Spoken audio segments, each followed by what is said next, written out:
Hey everybody, welcome to the stream. Please let me know in chat if you can hear me okay, and if you can see me okay, which should actually happen. No, that didn't happen. Hold on. There we go. Hey everybody, how's it going?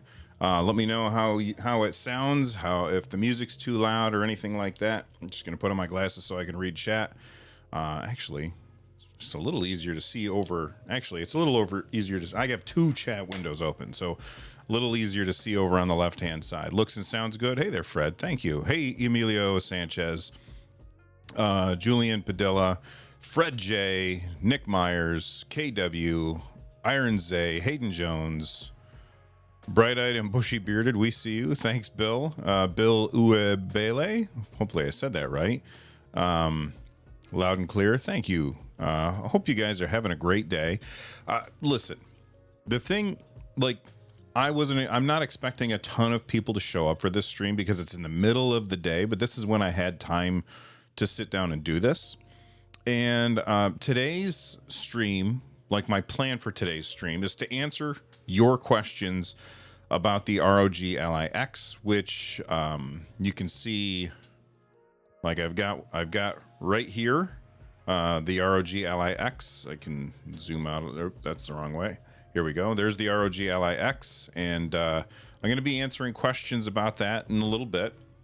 If you have questions that you want to ask, there's a couple of, you just ask in chat, and depending on how many people are here, I'll read the questions that I can see. And but if you want to guarantee that your question gets addressed, not necessarily answered, because sometimes I won't have an answer, you can use the super chat feature, just depending on how many people are actually here watching. So no, YouTube is telling me now is a good time to insert ads. No, it's not a good time to insert ads. I don't like ads in a live stream very much. But anyway, you all can ask the questions that you want to know about the ROG Ally X. I will do my best to answer as many questions as I have, or as you have. One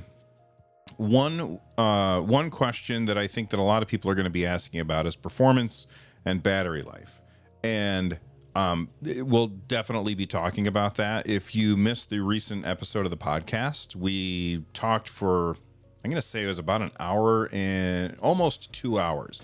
I think it was about an hour and 50 minutes. And we heavily hit those topics, but I'll absolutely answer those questions as well. Iron Zay says yours is coming soon. That's awesome. Oh, like in 1 hour? So you're going to be in the middle of the stream and it's going to arrive. I'm very interested to hear about that. You're what you think about it. So don't leave when it gets here. Open it up. Turn it on and tell us what you think once you've got it in hand. Diswrecker says, I just put a Crucial T500 2TB in your X. Heat sinks are a tight fit against my battery cable. Hope someone makes one with a cutout. Very interesting. I was talking to Carrie, aka the Fox, and I said, do you think I need to have a heat sink on this? And he said, not only do you not, and this is Carrie talking, not me. So, talk to him about this if it's something that you disagree with or aren't sure about. He said, not only do you not really need a heat sink with the ROG Ally X, you should be able to go into certain settings and slow down the read speed and the write speed of your M.2 2280 drive in order to keep it even cooler. That's not something I know how to do. It's definitely something I'm going to look at in the future, because I did put a 4 terabyte M.2 2280 drive in my ROG Ally X, and it's nice. Okay, so Adi, whoops. Okay, where is it? Adi H asks, Windows or Bazzite? Now that is a question of the ages. So today I am just going to be focusing on Windows. I'll of course answer questions that you guys have about Bazzite, but in here I have Windows on this hard drive. So I don't have Bazzite installed on this hard drive. I wanted to do it like it would be out of the box, with the exception of, you know, more storage. But I wanted it to be similar to what somebody who goes to the store and buys one from like Best Buy or whatever, and then comes home, opens up. You know, I wanted it to be similar to that experience here on the stream today. Actually, you know what? I think I'm gonna move that. I'm just rearranging my desktop a little now that we're live, because I just want to be able to see your questions a little bit better. So I'm just going to rearrange a couple things on my desktop. There we go. All right. Victor V asks, hey, Bill, can you assign a shift key button when you remap controls in Armoury Crate? Okay, so I'm going to bring that up right now. I'll put it on screen and we'll see if we can work that out. I've actually done it before, but I got to remember how to do it. So let me turn on the Ally. There we go. And we will bring it up on screen. There we have it. I can zoom in. And let me get focused here. There we go. All right. So let's say that I want to add a shift key. It's actually pretty easy. I'm just going to use a game. Here, I'll use Transistor as an example. If you press the X button, it's going to bring up your game options, and it's very hard for me to see this because I've got very bright lights here in this room. And so I have my screen brightness set very, very low because the camera is able to pick that up, but it's hard for me to see because it's so bright in this room and the screen is set to such a dark screen right now. So it is kind of hard for me to see. So if you see me like tipping it so that you guys can't see it, it's just so that I can point it at me while I'm looking at it. But if I go into set game profile, it's going to bring up this screen right here. And so I can go into key mapping. Now let's say that I wanted to set one of my back paddle buttons. Like this is I always have to look at it. This is M1 over here on the right hand side. Okay, so I want to set that button. Actually, this might actually be a little bit easier to see. Yeah, that's a little bit easier for me to see. So if I come down here, I want to choose a button, and I think that's M1. Yeah, that's M1. All right, so if I click on that, it gives me my options up here, right? And if I come up to here, I'm going to hit edit. Under edit, it's going to bring up all of the options. And if you look over here on the right hand side, it says combine keys. So I'm just going to use my I'll zoom out just a little bit.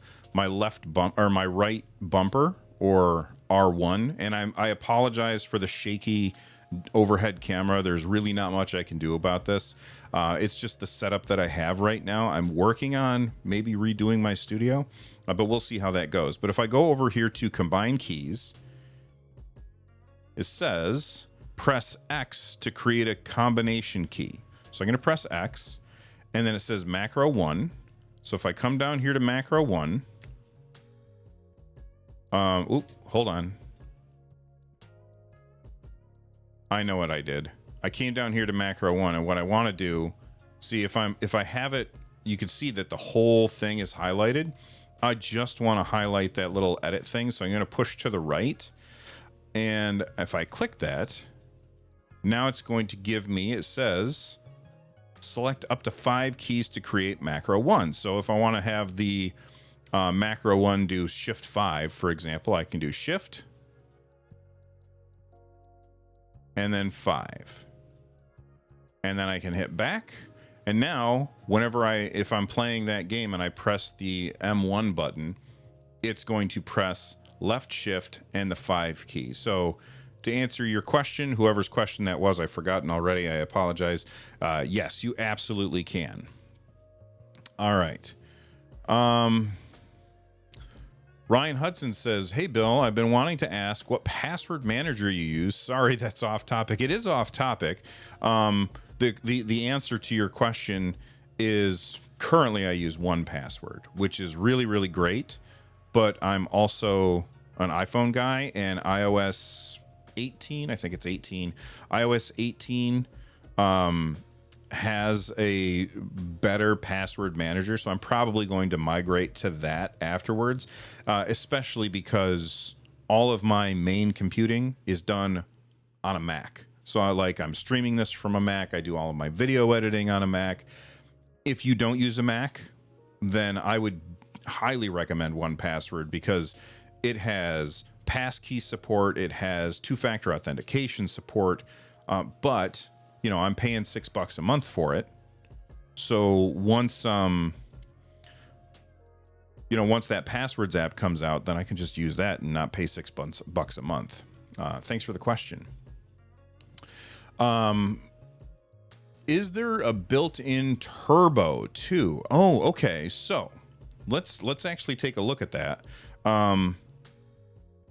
If I see, now that's something I haven't even thought about. So let me bring that up on screen again. By the way, what do you guys prefer? Do you prefer this screen right here, or do you prefer, we'll call this screen A, and then this is screen B. Which one do you all prefer? Let me know which one it looks better to you. Yeah, I don't really, Apex Gorilla says those macros look sweet, but I'll never use them. Yeah, I don't really use them very often. All right, so let's see if we can, do turbo modes, because I don't have a lot of experience with this on this software. So if I go back, and I don't actually need that. If I say key mapping, ABXY buttons, and if I go to my X button, and it has a primary function, but if I hit the, there you go. Yes, it does. So all you have to do, you go to the button that you want to adjust, you press A, and then you come over here to the gear icon, and you just turn on, hold the turbo, and you can even set your interval timer, so you can say how often you want it to do that. I'm going to actually turn that off because I don't actually want that, but that hopefully that answers your question. All right. Screen B, the one that's more easy. It's easier on a Mac. Yeah, it is easier on a Mac. Gaming Gnome says screen B. Twentifus says screen B. All right, I'm gonna stick with screen B then, where I'm just in a little tiny circle down here. Hi everybody. All right, what else we got? Anyone using a non-Steam Deck handheld, do any of the popular handhelds have native Steam input yet? So, all right, so Emilio Sanchez is asking a very good question, and this is something that I would really like Valve to address. So, like right now, I'm using my ROG Ally X, and if I load up Steam, okay, so I'm going to come over to Game Profiles, and I'm going to launch Steam. And I'm just going to hide it in case something like personal information comes up. Actually, I'll just click over to here. So it's connecting to Steam right now, because I never know if it's going to throw my email address up on the screen or anything.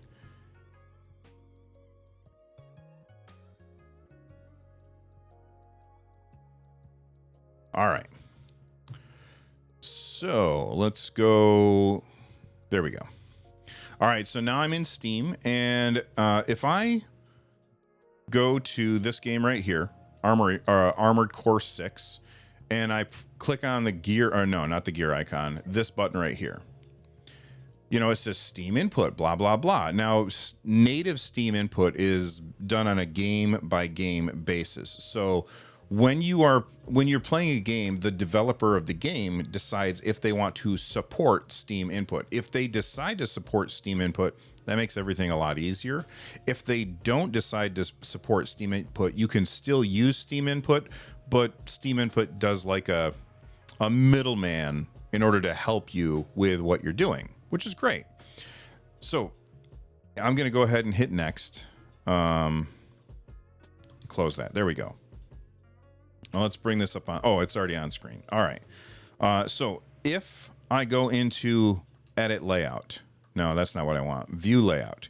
You can see that it's recognizing this device as an Xbox controller.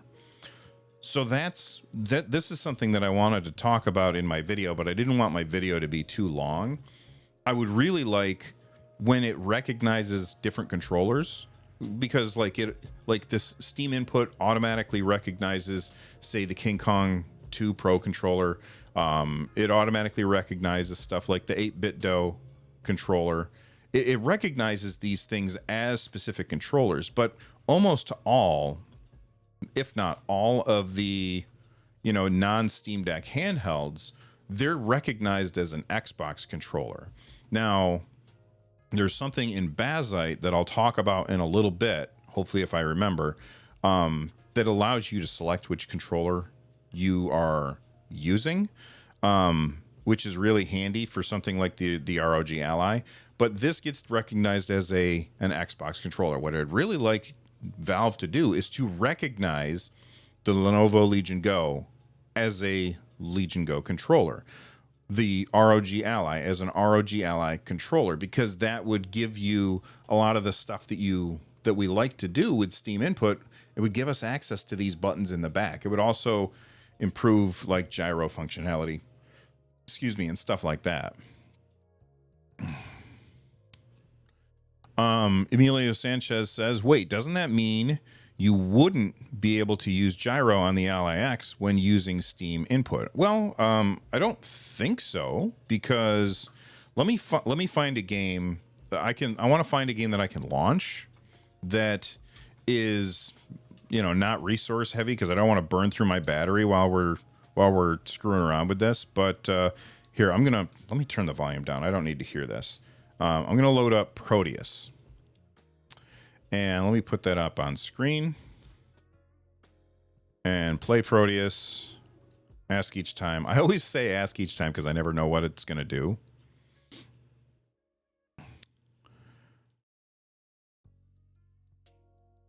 And I'm pretty sure that it's not going to recognize gyro in Steam input. So you would have to use Armoury Crate if you're on Windows in order to utilize gyro. All right, so if I wait a second. Yeah, so see, here's the thing. What I would normally do is I would push like my Steam button in order to access my controls for this. Now that I think about it, I can't do that. I didn't want to log in. Where's quit? There we go. So I'm going to need to access this ahead of time. So if I launch Steam. All right. And if I come over here and it says that I'm using an Xbox controller. So yeah, it's not going to recognize gyro. However, I'm going to launch Proteus through Armoury Crate. So if I can find Proteus, I just have to tilt it so I can see it real quick. By the way, if you're looking for, like, I have a lot of games on here right now. There's a ton of games installed. If I press the Y button, it brings up search. And I can also search by tags, which is really cool. There we go. PRO. Proteus. There we go. And it's going to ask me, what gamepad mode do I want to use? So I'm just going to go ahead and edit this. I'll select that. And see, I think, hold on. I don't want to launch it yet. I want to find it. Hold on. Proteus. If you guys see Proteus, let me know.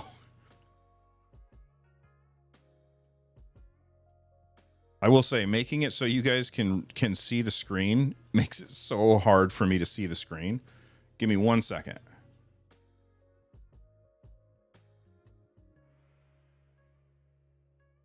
Where is it? Oh, there it is. It's top left. What a dummy. All right, so if I press X and I'm going to go to set game profile, I'm going to come down here to gyro and I'm going to put gyro as mouse, and then the gyro enable button is set to always on. So now I'm going to load the game.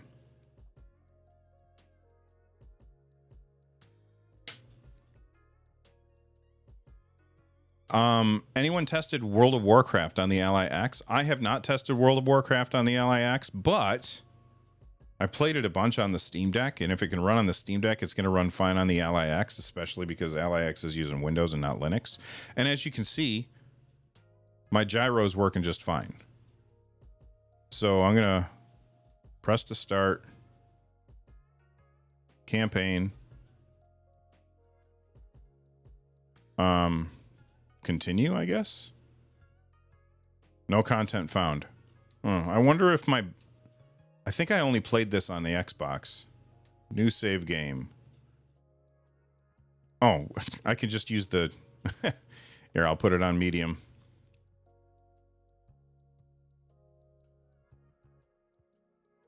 XD Shade, would you install Bazzite? I have installed Bazzite, but I ended up going back to Windows just for this stream, and I'm going to reinstall Bazzite when I'm done. But as you can see, gyro is working just fine. Okay, I have gyro set to always on right now. And the reason for that is because we don't have a capacitive thumbstick. If we had a capacitive thumbstick, that would change things. What I would do to change this, let me shut the game off, is instead of having gyro always on, you can, yeah, I don't care. Let me just close this, quit. In order to change it, again, I press X. I go to set game profile. I'm going to come down to gyro. And then on here, instead of having it always on, I can set it to a button. And I would normally set it, and I don't know why they have it all the way down here, but I would normally set it to the left trigger. So then gyro only turns on when I have the left trigger clicked. So hopefully that answers the question that was sent in. We did have a super chat come through, and I really do appreciate the support. Clint Thurman says, why is that not on screen? There we go. How does battery time compare to the OLED Steam Deck, in my opinion? So thank you very much for the support, Clint. To answer your question, here's what I'm going to say. I did a battery test of the ROG Ally X at native resolution, so 1080p, because a lot of people are going to get the games and they're going to want to play them at 1080p. And it had roughly equal battery life with the OLED Steam Deck. So if you're looking for more performance, and you know, there's always going to be people who ask, which one should I get? It really depends on what kind of games that you like to play.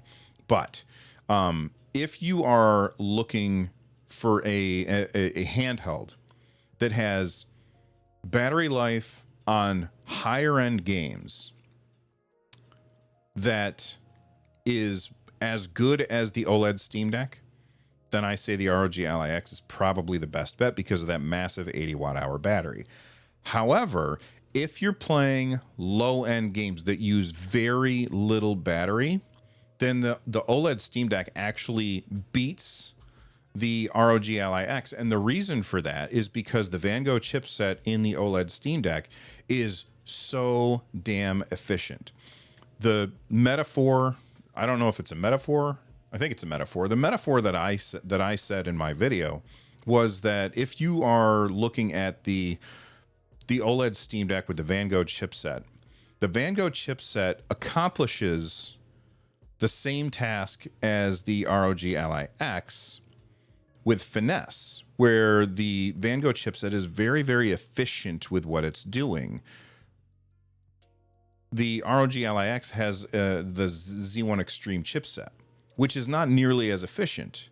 So in order to solve that problem, they put a big battery in this, and they're kind of brute forcing it. So I like to think of the Van Gogh chipset as kind of like the, Japanese woodworking, where they're very, very carefully using different tools in order to turn a square peg and get it to go into a round hole. And Asus said, well, we can't do that with the Z1 Extreme chipset, so instead we're just going to brute force it. And I like to think of that battery as like a big hammer where they're just pounding a square peg as hard as they can, and it fits through the round hole. And at the end of the day, you end up with a peg going through a hole. Do we really care how it accomplishes that? So to answer the question that everybody's always asking, which one should I get? Should I get this or that? It depends on what kind of games you play. If you play games that, you know, especially live service multiplayer games with anti-cheat, probably going to want to go with the ROG Ally X because it has Windows. And right now you cannot get Windows on an OLED Steam Deck because Valve has yet to put out the drivers for that. However, if you don't really have any reason to want to use Windows, I think that the Steam Deck is still a very, very good option. Yes, you get better performance on the ROG Ally X, but most people, I don't think they're really going to care too much about that on a handheld PC. That being said, if you already have a handheld PC, I don't think that there's any reason to run out and buy a new one until we get more performance options. I don't think that these are for people who already have devices. I think it's for people who don't have devices yet. But Clint, thank you again for the super chat. I appreciate that. And Raziel says, don't forget to hit the like button. Yeah, that'd be nice. Thank you. Floppy says, Van Gogh is art, Z1 is Scotty giving her all she's got. I love that. I'm giving her all she's got, Captain. That's a terrible Scottish accent. Please don't be mad at me.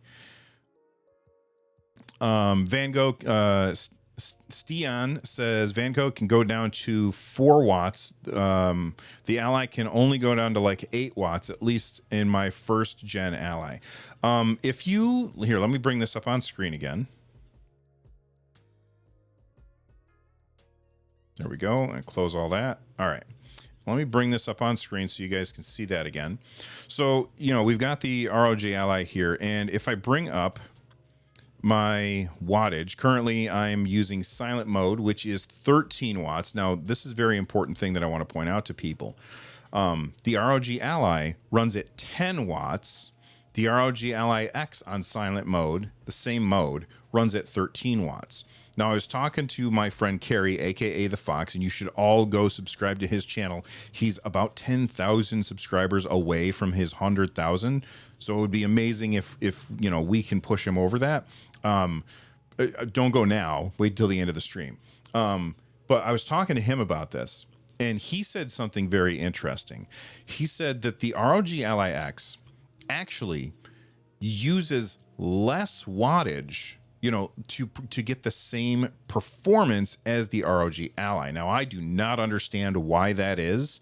He was explaining it, and he used a lot of big words. It sounded like he was speaking Klingon to me, you know, because a lot of that stuff is over my head. I don't study that stuff. So he was saying basically, because the ROG Ally X is more efficient in some way than the ROG Ally, probably because of more and faster RAM and maybe some other things. That's why they were able to increase their different performance profiles. So on the ROG Ally, the silent mode is 10 watts. On the Ally X, it's 13 watts. The Ally performance mode is 15 watts. On the Ally X, it's 17 watts. And then they're the same at the top end on turbo mode, 25 watts on both of them and 30 watts if you plug it in. So you end up getting more performance on the Ally X over the Ally, but it's really not worth like the difference. If you already have one, I don't think it's worth the difference. If you don't have one, I do think it's worth the difference. So to go back to your question, we have these different, Asus calls them operating modes, and we've got silent, performance, and turbo. But there's a third one, or there's a fourth one that is actually like, it's not, I'm not going to say it's hidden. Oops, I didn't mean to do that. It's if I go over here and come down to performance, you have manual mode. And manual mode, hit OK. You can come down here and you can set all of these things manually. And if I want to go all the way down to the lowest I can possibly go, it looks like 7 watts is the lowest that you can go on the ROG Ally X under Windows using Armoury Crate. That being said, I'm going to go back to silent mode. That being said, if you install Bazzite, I think if and you know what, I'm gonna text my friend Rich right now. The lowest wattage that you can go to, I think it was 5. I'm just gonna send him a text real quick and ask him if I'm right about that. So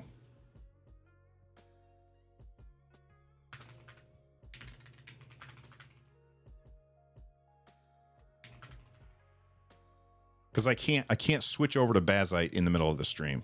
Bazzite.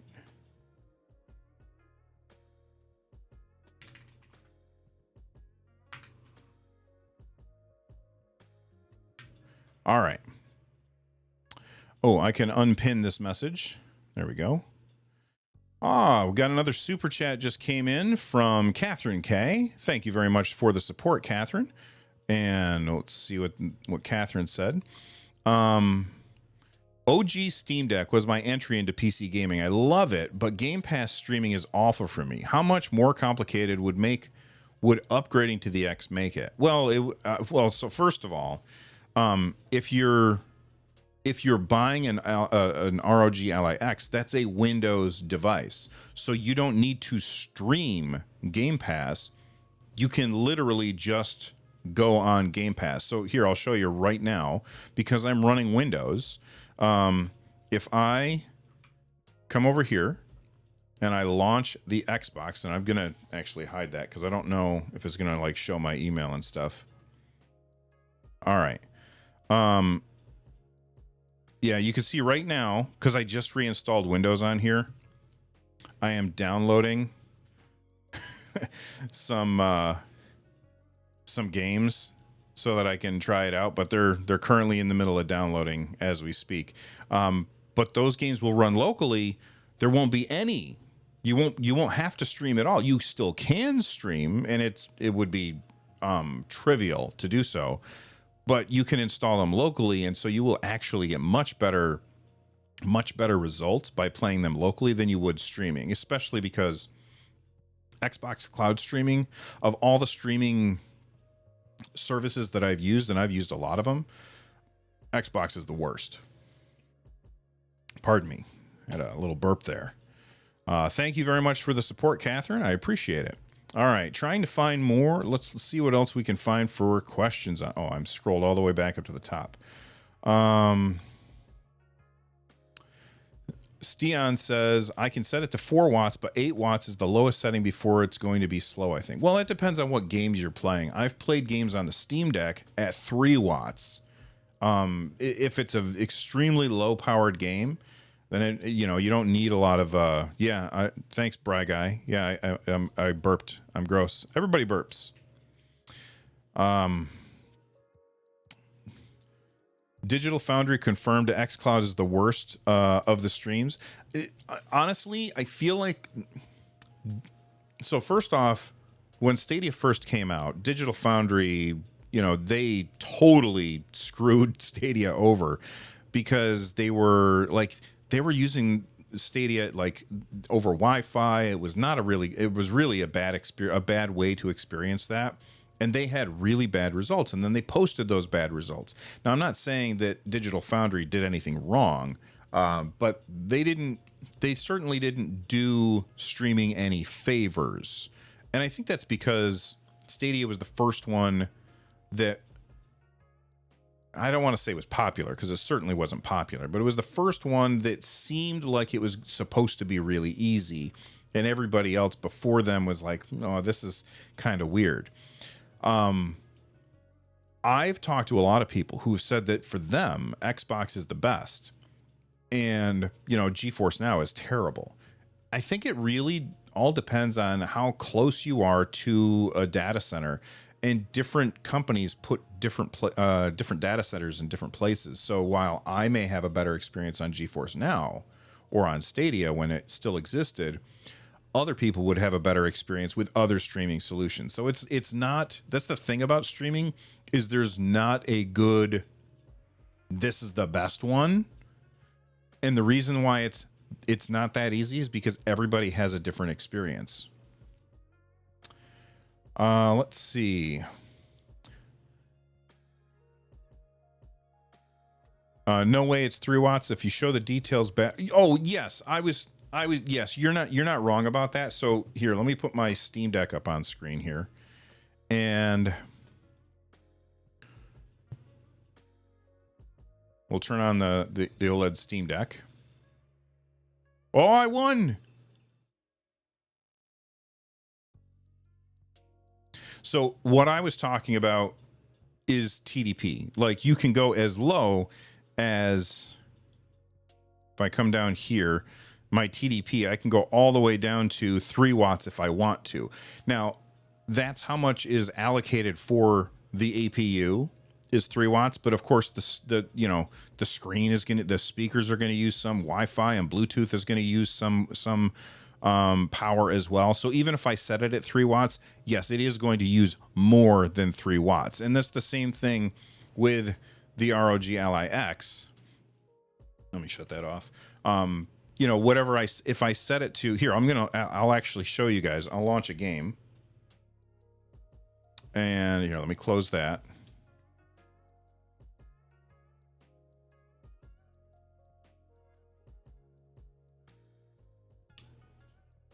All right, so we're gonna launch a game. We'll say Shovel Knight Dig, because Shovel Knight Dig doesn't use a whole lot of resources. And yes, XD Shade is correct. Streaming games is based on your location. So you might have a great experience and somebody else might have a terrible experience, and there's nothing you can really do about that. Okay, so currently this is set to silent mode, 13 watts, right? I'm going to bring up my real-time monitor, and we're going to look. I don't know if it actually shows it on this here. Let me zoom in for you all. And we can see the APU wattage is currently 6 watts. Now, why is it only using 6 watts? I thought that you had it using 13 watts. Well, it tries to only use what it needs. And I have CPU boost turned off somewhere, so it's only going to use 6 watts. That being said, that's only telling me that I wish I hadn't uninstalled Afterburner when I reinstalled Windows on this, because Afterburner tells me a lot more. So the APU wattage is 6 watts. The screen is going to use some. The speakers are going to use some. Bluetooth and Wi-Fi are going to use some. So the amount that I'm actually using right now is higher than 6 watts, if that makes any sense. I really should have had Afterburner installed on this, and I forgot about that. I apologize.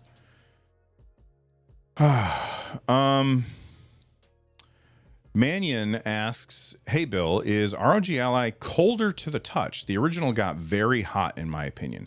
So I never really experienced the feeling that it felt hot. I felt like the ROG Ally, the white one, the original one, the 2023 model, was very good when it came to thermals. Like, it didn't get too hot for me. I heard a lot of people complaining about the touch screen getting hot, and that's also why we have an extra vent. Here, I'll see if I can focus. That's also why we have an extra vent right here. So the heat pipes inside this have an extra exhaust that goes right here, and that cools off the screen. I never ran into an issue where the screen felt hot on the ROG Ally, but some people did complain about that, and that's why they have this vent here. They also, let me just get that back in focus again. There we go. They also made the heat pipes, I believe, wider and more efficient. And they made the fans quieter, which is crazy. So this runs cooler than the ROG Ally and quieter than the ROG Ally. So hopefully I answered your question there. Let me just do this. All right. Good. How loud are the new Ally fans? Okay, so this is going to be something that let me bring up a game that's going to use a little bit more resources.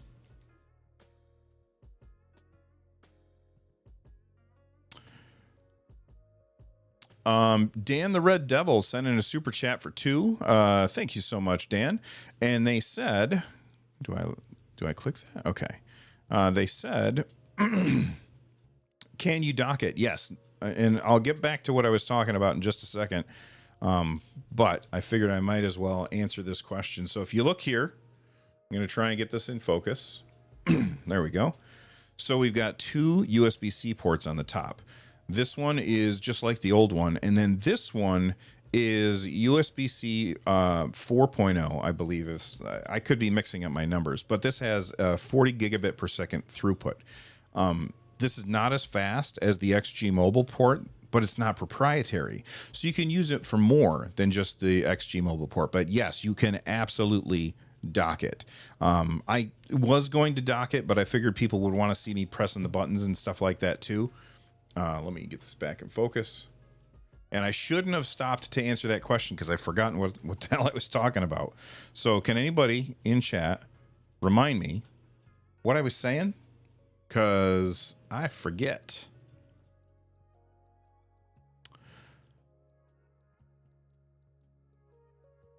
All right.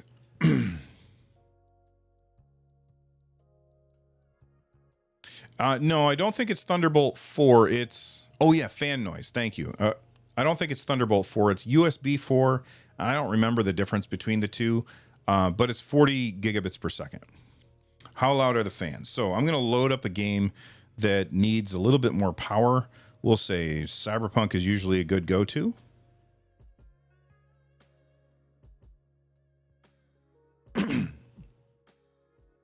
It still looks uncomfortable to hold. Mostly because I'm sitting at a desk, and so it is a little uncomfortable when you're sitting at a desk, you know, because I got the damn desk in my way. But if I'm sitting at a couch over there, much better.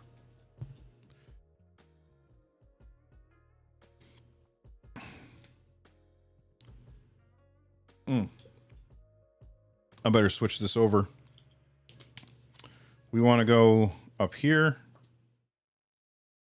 There, that's turbo. And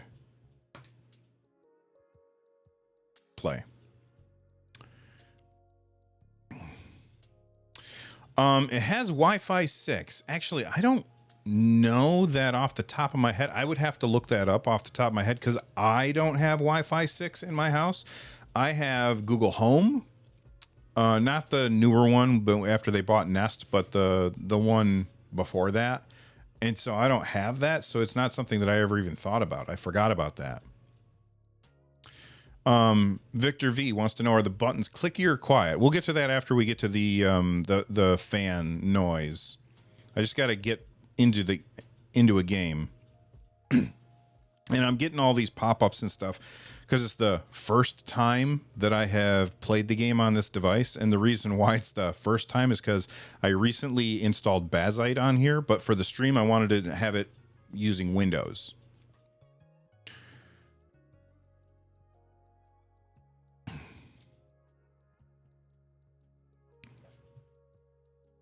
Uh-oh. I think the game crashed.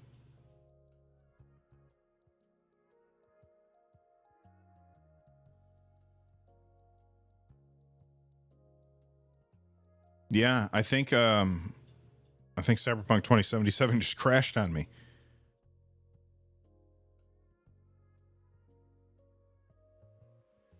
Hang on, let me see if I can figure out what's going on here.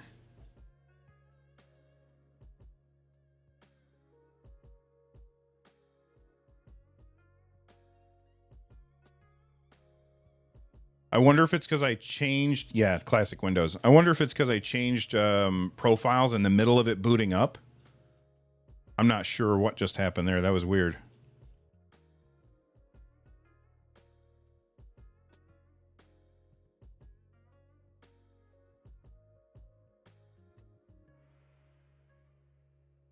Yeah, by the way, I don't know if you guys know. I'm not going to do it right now, but you can bring up Task Manager using your macro buttons by using macro buttons in the D-pad. So if a game does crash and you're like having trouble getting rid of it, you can bring up your Task Manager really, really easily. Dacon says, did they fix the SD card issues? The only way that we're going to know that is if you get thousands and thousands of these out there in the wild so that people can experience it. Because, for example, like my original ROG Ally, I bought with my own money, wasn't sent to me by Asus. I never had an issue with the SD card. I was always afraid that I was going to have an issue with the SD card, but eventually I just said, well, it seems fine, so I'm going to try it. I threw an SD card in there, and I never had an issue with it. A lot of other people did have issues with the SD card, so you do have to keep in mind that once you have a lot of a thing out there, there's definitely going to be issues with any of them. In fact, this is a replacement retail unit that was sent to me because I did have an issue with mine. I talked about it in the video. My rumble would get stuck on and it would make a really strange sound. So I reached out to my contacts at Asus and I said, hey, what's going on with that? They said,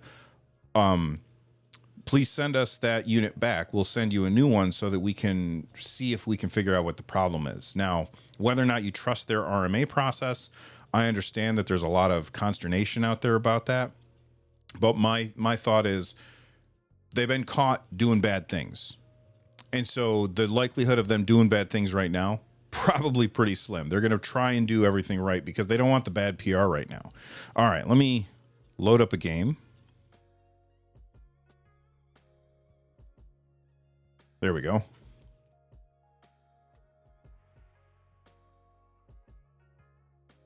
And I am at 25 watt turbo.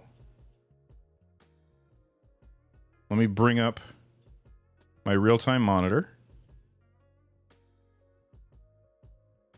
And you can see how many watts that I'm using right up here. Okay.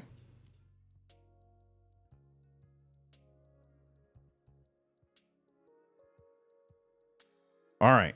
Now I'm going to put this right up to the microphone. And let me turn off the music for a second. And I'm going to turn off my overhead fan as well. Which means it's going to be hot in here. But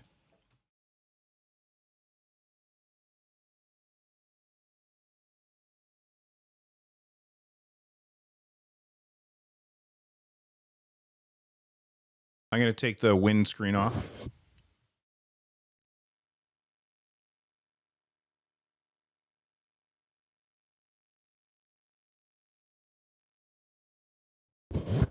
I don't know what that sounded like to you guys. This thing is incredibly quiet. Like, yeah, I can hear it. And I know that it's right now. I can hear the fan, but it is so quiet and not an annoying whiny sound at all that it seems like it's not an issue. So when it comes to quote unquote how quiet that is, holy cow, that is really bright. Did what happened here? Oh, my screen brightness got turned way up. Whoops. Yeah, see, now that right there is an issue. This drives me crazy, and they got to figure this out. And I've talked to Asus about this, and they said that they're working on it. When I bring this up and I start interacting with this, the game is still getting my inputs. So if I push to the left is getting sent through to the game, which drives me up the wall. And even when I touch the screen, like you guys saw, my character started swinging her sword around. Look. You guys see that? I'm swinging my sword just because I'm touching the screen here, but I'm not touching the game. That's a problem.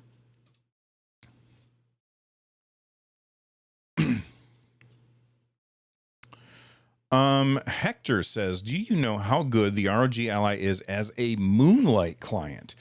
I have not I have not used Moonlight on this.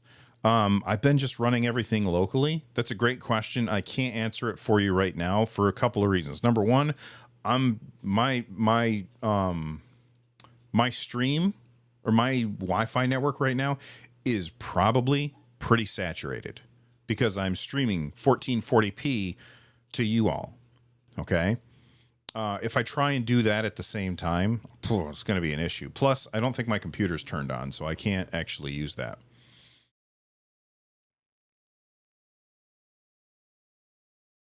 Okay, and we have an answer from Stan. Hopefully I'm saying that right. They said, Moonlight's very good. 120 frames per second Monster Hunter from the main PC. It was glorious. That's awesome. Is setting up the device still a pain in the ass with Windows 11? I mean, it's just like setting up any Windows device, which sucks. Basically, you go through and you say, no, I don't want Microsoft 365. No, I don't want PowerPoint. I don't want Outlook. I don't want, what's their backup tool? I can't remember what their backup tool is called. You just go through and you say, I don't want any of that stuff. And then it's done. It's certainly not as easy as the Steam Deck, but the thing is, it's a one-time thing. You do it once and you're done with it. Let's see. Dan the Red Devil says, do you have to manually update drivers, etc.? Let me close the game. And we will, whoops. We'll go back. I always do that. We'll go back to Armoury Crate. All right, now, basically, what Asus has done, the first time that you set it up, what I would say is, here, let's close this. By the way, Steam Big Picture mode is on the ROG Ally. It would launch not in Steam Big Picture mode. On the Ally X, Steam launches in big picture mode every time. So if you just want to use that instead of Armoury Crate, you can. But I'm going to exit big picture mode. And we'll close that. Get out of my way.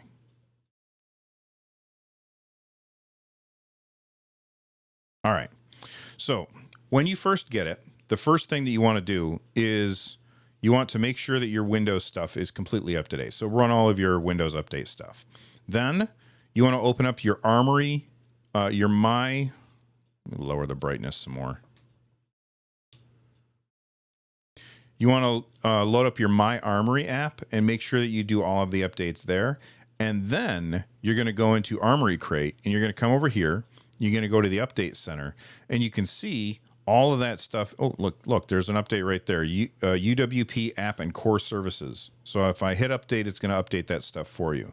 I feel like since we've gotten the new Armoury Crate, it's a little bit more streamlined for the update process where I feel like I don't have to go into all that other stuff. But because it's Windows, I think you're always going to have to keep in mind, oh, did I update this? Did I update that? It's not as seamless as it is on SteamOS, where you just say, oh, there's a new update, apply, and you're done. Real quick, when using Bazzite, I installed Bazzite on here, and once you have it installed, it's a one-click update process, just like it is on SteamOS, which is great. Let's see. As a Mac user, I'm having the hardest time installing audio drivers on your ROG Ally. I just don't understand how Windows works. Oh, reinstalling audio drivers. That I cannot help you with, Pedro. I hope that somebody does find some help for you. And what I would recommend is that you reach out to Asus and say, hey, how in the hell am I supposed to do this?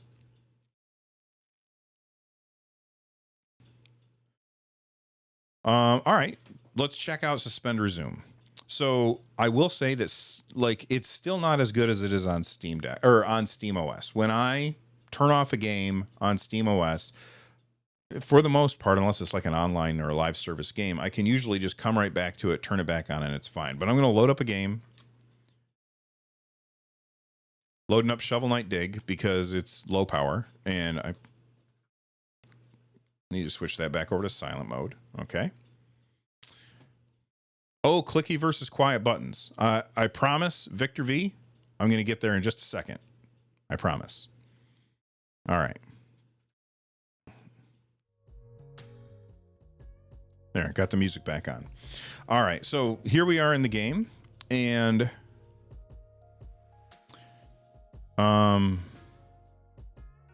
shoot, I can't remember what I was doing. All right, I'll answer the clicky versus quiet buttons right now while I'm thinking of it. So here's the. I'll let you guys listen to it. Take the windscreen off. Turn my overhead fan off.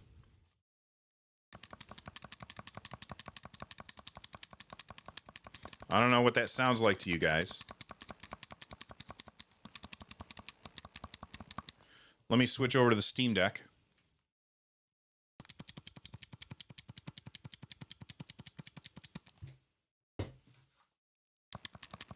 I feel like the ROG Ally, it's a little bit louder. I don't know if you guys can hear it or not. Suspend, resume. Awesome. Thank you, Emilio Sanchez. I feel like the buttons are a little bit louder on here, but they're not clicky, if that makes sense. Like, they're not loud or irritating, but they are louder than the buttons on the Steam Deck, if that makes sense. Now for the D-pad. I don't know if you guys can hear that. And now for the D-pad on the Steam Deck. The D-pad on the Steam Deck is almost silent. Yeah, there's like no sound there. And now let's try the bumpers. So I got the bumper right here.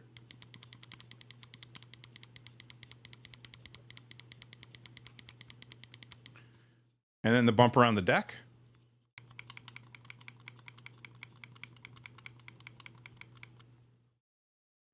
So there you have it. Clicky versus quiet. Now let's get back to suspend, resume. All right. So I got my game running. I'm just going to click the button and it turns off. Okay. And now we'll just leave it there for a little bit while I answer some other question, and then I'll try and resume in a second. The back cover on the Steam Deck looks cool. So this is actually dbrand as a sponsor. They're not sponsoring this video, but they sponsored my last video. And this is their, I forget what they call it, the $1 million skin or whatever, because it's based on like a skin that's in Counter-Strike. And man, it looks really cool. Look at that. If you want to get a skin like this, watch my other video, my review of the ROG Ally X, and use the link there to support the channel. Okay. All right. Emilio Sanchez says that's a satisfying bumper sound. Yeah. ASMR clicky clicky. Have I tried remote play to your Xbox? How does that even work? You can remote play to, yes, the hardened case. Thank you. Case hardened is the name of the skin. But follow the link on my other video. Remote play to your Xbox. I didn't even know you could do that. I have not tried that, so no. But we've been chatting for a little bit. Let's come back to Shovel Knight Dig. Turn it on. There we go. And looks like, see, it looks like we're back, but no controls. So if I got to tap on the screen, my controls are not working. It's like they didn't turn back on. Let me try shutting it off again.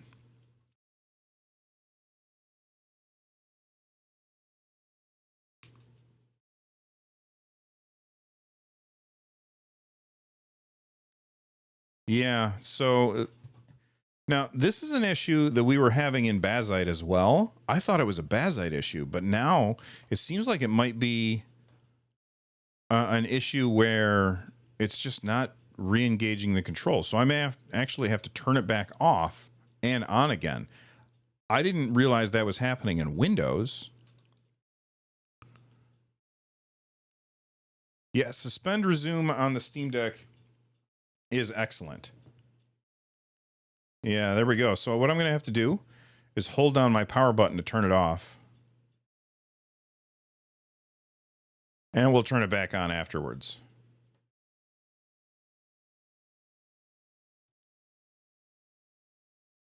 It could also be a Shovel Knight issue. I don't think so, but I'll try it on another game after it comes back up. So I'm turning it back on now. All right. Oh, I just saw a question from Athen. I'm not going to try and pronounce your name because I'll probably screw it up. Athanasios? Hopefully I said that right. How does the weight distribution feel in the Ally X? I tried an ROG Ally in the store and it felt weird. Also, not bulky on the sides compared to the Steam Deck. So first off, I like the bulk on the sides of the Steam Deck because it gives you these big handles to hold on to. It's very, very comfortable. The ROG Ally X They did give you more of a handle than they did on the original Ally, so it feels a little bit more comfortable, which I like. However, it's still not as good as the Steam Deck, but as far as balancing, it's balanced very, very well.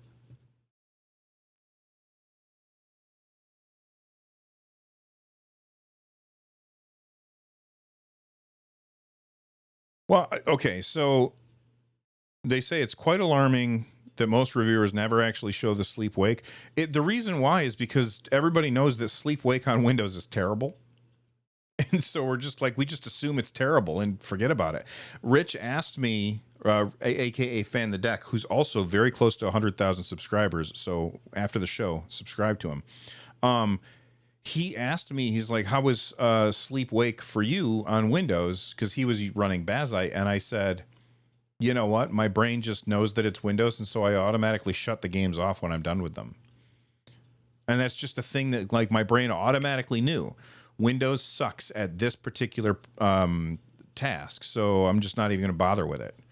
I will say that once I'm done with this stream, I'm going to be putting Bazzite back on here because it's a better experience for me.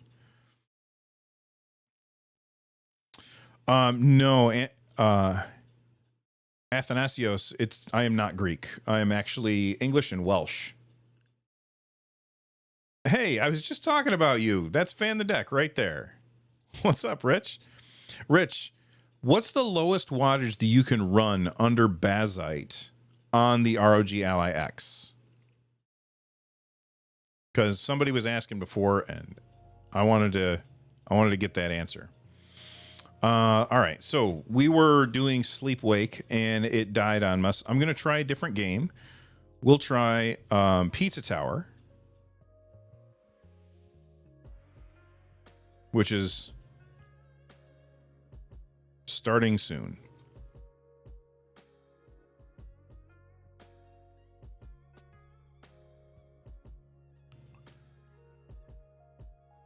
Nine? That's surprising to me.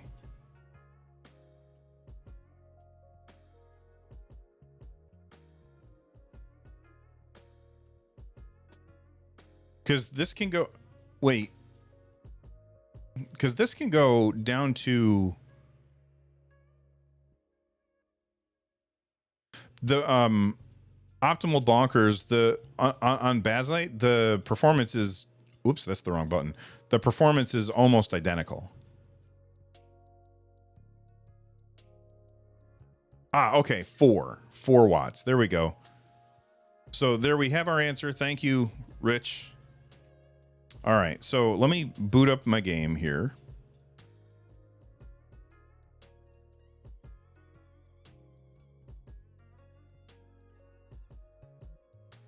Oh, I was waiting for it to start.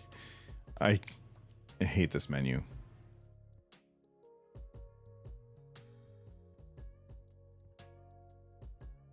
Rich, you'll be happy to know that I played some Pizza Tower yesterday, just a little bit. Okay, so everything's working okay.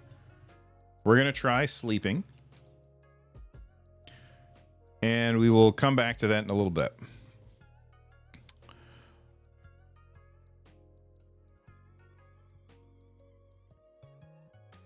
Well, Wallazy says, hey, Bill, is it worth it upgrading from the LCD deck to the Ally X? I would say it depends. So, you know, it's an $800 purchase. It's expensive, right?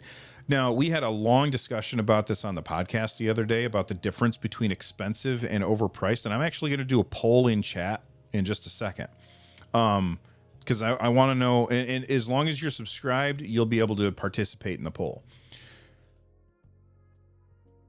Is it worth it? It depends on your financial situation. It depends on if you can get somebody to buy your LCD Steam Deck. It depends on if $800 is a lot of money to you or not. Is it worth upgrading? Most of the time, I think for most people, the answer is no. That being said, if you can afford it and you want to have the best Windows on handheld experience, I think that this is the one because of the big ass battery. All right, so while we're waiting before I reboot this copy, I'm going to run a poll in chat right now. Start a poll.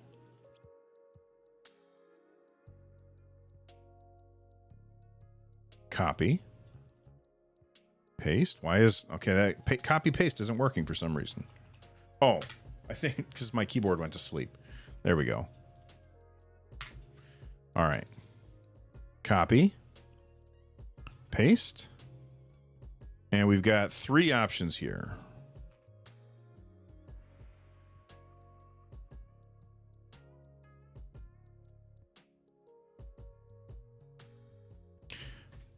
And I'm starting the poll.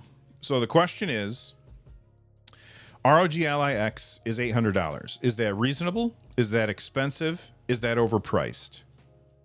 Let me know what you guys think. And while we're waiting for that poll to count down, I'm going to bring up, well, hold on a sec. I don't want to dox myself. Oh, look at this.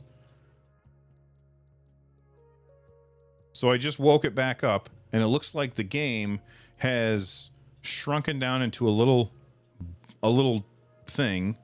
I'm going to press start to continue. So I'm not sure what caused that. Like going to sleep and waking it back up, it caused that issue. So sleep wake on Windows is terrible. That is not the fault of Asus. That is the fault of Microsoft. And I don't know if that's something that can be fixed. Rich, let us know. How do you feel about sleep wake on the ROG Ally X in Bazzite?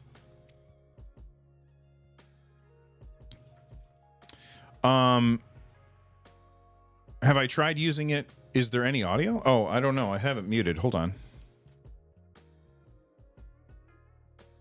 Yeah. There's music, although I'm going to mute it.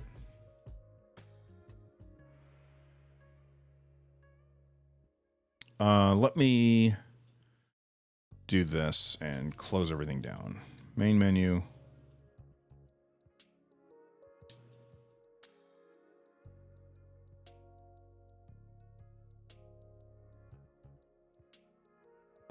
There we go. And Rich just answered. He said, Sleep Resume just got a bug fix, and it works great on the version that I'm testing. So there you have it. Bazzite's awesome, and I'm going to switch it back to Bazzite after I'm done with the stream. Well, this week. Optimal Bonkers says, is Valve still releasing SteamOS for other handhelds? Valve has said that they are. I believe them that it is something that they want to do, but they also only have so much bandwidth at a time in order to accomplish tasks, and they got to pick and choose which ones are the most important to them. And it seems like releasing SteamOS for other devices continually takes a backseat to getting other things done. But I do believe that they will. And Mosquito is 100% correct here. They said Bazzite is the SteamOS we all hoped Valve would release. It is. It's really good.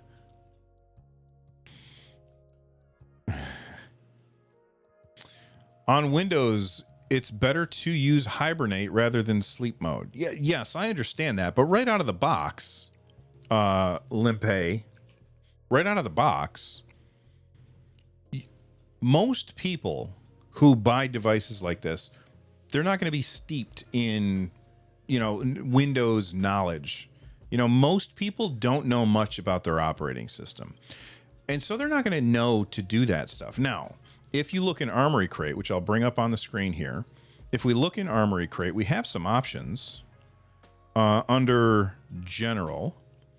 And, well, shoot, I don't remember where it is now. They have some sleep modes on here. It's not under performance, is it? Here we go. It is under performance, which doesn't make any sense to me that it's under performance. But we have, here, I'll zoom in. Sorry about the camera wiggling on us. All right. It's still a little blurry. There we go. All right, so we have extreme standby mode and modern standby assistant. And it says here, when enabled, extreme standby mode provides even longer battery life under modern standby. Note that the power indicator LED will be disabled under extreme standby mode. Modern standby assistant says ASUS helps your system enter hibernate mode to save battery power. To avoid excessive battery drain, we will put the system into hibernate mode if your machine exceeds power setting beyond a set period of time. So essentially, I think what happens is you are using the device, you put it into sleep mode. After a little while, my understanding is that then modern standby assistant will kick in, saving you battery life. But what happens is there's like Windows seems to have trouble getting the games to wake back up the right way. And that's why we always seem to run into those issues.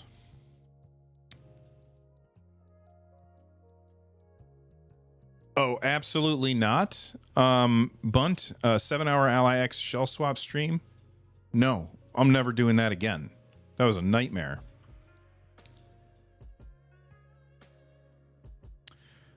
Hey, Russ, what's going on, man? Yeah, I asked the guys yesterday, I said, which background should I use? And Russ said, use the red one. It looks nice. My other option was crap in the way.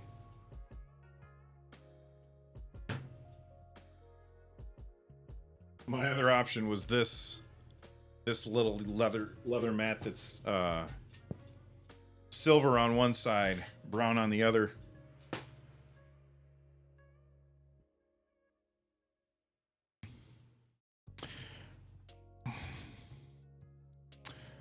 So Valve makes better software than Software King Microsoft. I don't know that it's better. It just does what I want it to do more, if that makes any sense.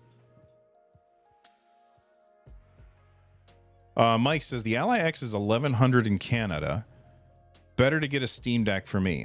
You know, I don't know. How does $1,100 Canadian translate to American dollars? This is $800. It is an expensive device. There's no denying that this is an expensive device. I don't think it's overpriced, in my opinion. That being said, I don't like in other countries where it costs different amounts. I don't know if that's an equivalent. Michael Benny says, question for Bill. I love that it has multiple options for the interface. Have you tried Play Night, Xbox, GOG Galaxy Emulation Station Desktop Edition? I've used Emulation Station Desktop Edition many times on Windows. I haven't installed it on this one under Windows. I installed it under Bazzite. It was very easy. I did it through EmuDeck. I have not tried the other ones that you mentioned. Most of the time, like it just, you're using your right thumbstick as your mouse and it sucks doing that.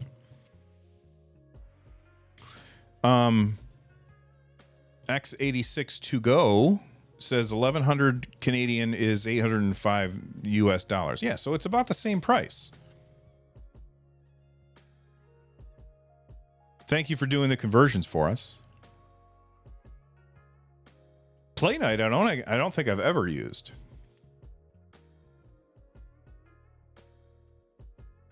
Let me just say out of the gate, the experience setting up the Ally X was unbelievably easier than the Ally ever was. What a difference a year makes. Really? I found like it was pretty much the same. It was, I mean, it's logging into Windows.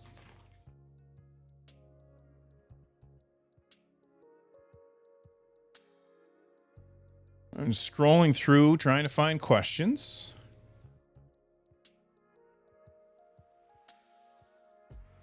Blue screen of death background? I don't know what that means. You mean behind me?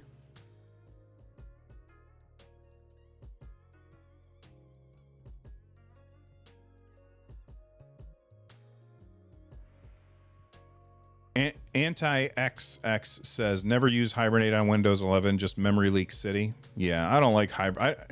Windows is bad at sleep when it comes to games. And SZF123456, I agree 100%. Normies just know computer turn on, computer play game. I teach earth science, and when I'm teaching about weathering and erosion to my students, one of the things I always tell them is weathering is how rock break, and erosion is where rock go. So whenever I'm teaching that, like, talk like a caveman, and that's how normies deal with technology. Most of them don't understand this stuff.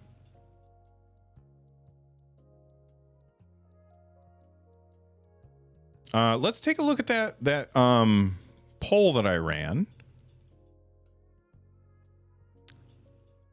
And we'll take a look and see how we did. So here comes the poll results. We had 148 votes. Almost everybody watching voted in it, which is crazy. It's 49% of people said it's expensive. 27% said it was reasonable, and 23% said that it was overpriced. Very interesting. I look like an earth science teacher. Yeah, geologists always have a beard or flannel, or both. In wintertime, I wear flannel all the time.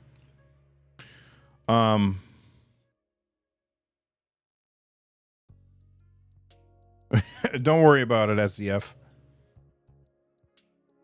Jasper wants to know if my students found my channel. Yeah, they did. They ask me about it a lot, and I always say I won't talk about it at work. How is it in dock mode? It's fine. You plug it in and it just works. It's great. Very, very good. I do have an awesome looking flat cap. It's right here. And I have another one. It's right here. I like flat caps. Who thought $800 is reasonable? Antonio wants to know. Okay, so here's the thing I'm thinking. I'm not saying that $800 is not expensive, but for what you're getting, this is a really great device. And I do think $800 is reasonable, especially if you look at the price of the original ROG Ally, which I think right now is $650. Is this $150 better than that? I do think so. Just that extended battery life is absolutely bananas.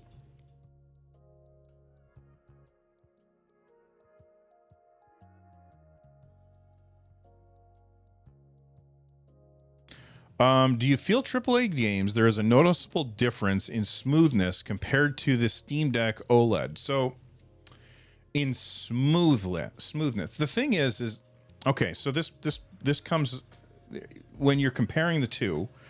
The ROG Ally is more powerful, so you will get better performance on your AAA games. In addition to that, the Steam Deck OLED has an OLED screen, and the ROG Ally has a variable refresh rate screen that's not OLED. And that leads me to my next poll. And then I will continue with my thoughts here. Start a poll. Here we go. Which would you prefer? Only one. Okay, and we're going to go OLED or VRR. You can only have one. OLED or VRR. Now, let's talk about VRR. Variable refresh rate means that the screen can change how often the screen is updating to match the frame rate that you're getting in the game. So if I'm playing a game and there's a slight dip in the frame rate, I might not notice it because of the variable refresh rate screen. All of those slight dips tend to get smoothed out to make the gameplay feel much, much smoother on that variable refresh rate screen. The OLED screen, you don't have that, because yes, it is possible to get OLED screens with variable refresh rates, but to get them in this size is very, very expensive. And Asus said it's not worth the cost at this point. Now, down the line, that might change. But getting a screen that's both OLED and variable refresh rate right now is pretty expensive, is what they've said. I don't know anything about manufacturing screens, so I don't know if that's true or not. That's just what I've been told. So they decided to go with variable refresh rate. And look, when the ROG Ally, the first one, came out, everybody said, oh my God, that screen is gorgeous. Keep in mind, we did not have an OLED Steam Deck at the time. There was only the Steam Deck and the ROG Ally. And everybody said, the screen on the ROG Ally is S tier. It's freaking amazing. And they were right. So when Asus is bringing out this new bit of hardware, does it make a lot of sense for them to replace the best thing about their device? I don't think it made a lot of sense for them to replace that. So I think it's perfectly reasonable for them to have stuck with the same screen. Would I have liked them to make the bezels a little bit smaller and make the screen a little bit bigger? Maybe go up to 7.4 to match the Steam Deck? Absolutely. But I don't think that that's a deal breaker. So I think that the screen is great, and that VRR does tend to smooth out those fluctuations that you get when you're playing a game.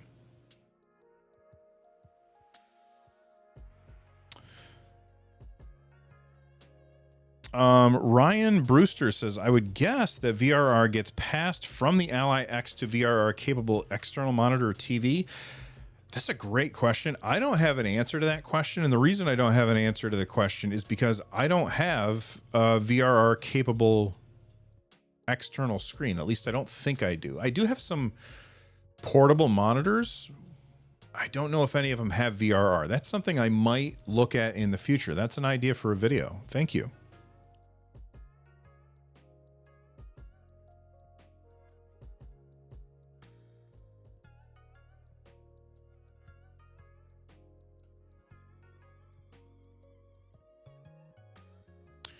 All right, back.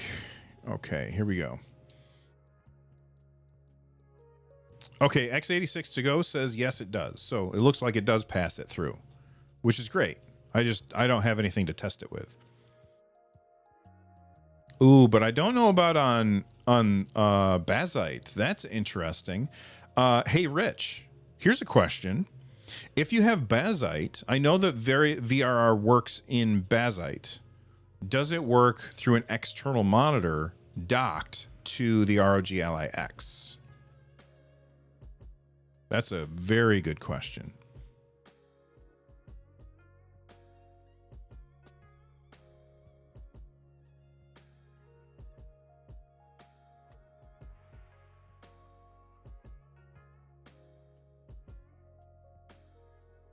Yeah, x86 says just make sure that your dock is good enough. Makes a lot of sense.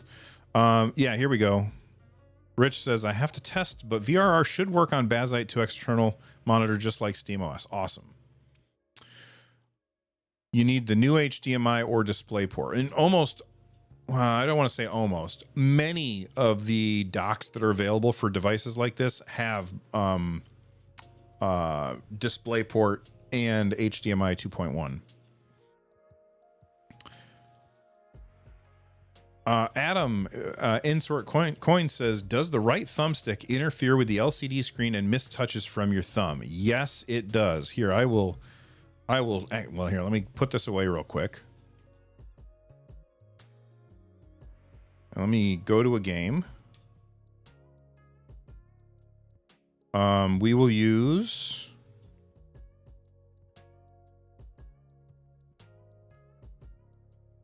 Oh no, I don't want that game. I just launched a game that I don't think I have a gun in yet, because I've only played this game on my Xbox.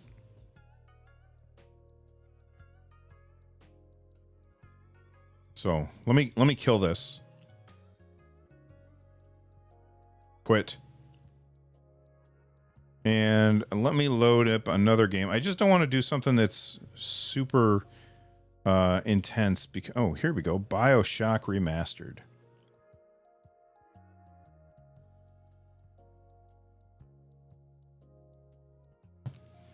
We'll get that to load in.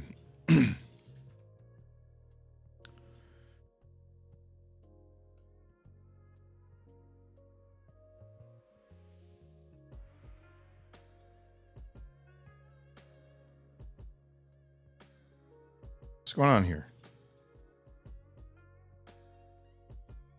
What's it say? Oh, it's running the install script because I have not played this on this device yet.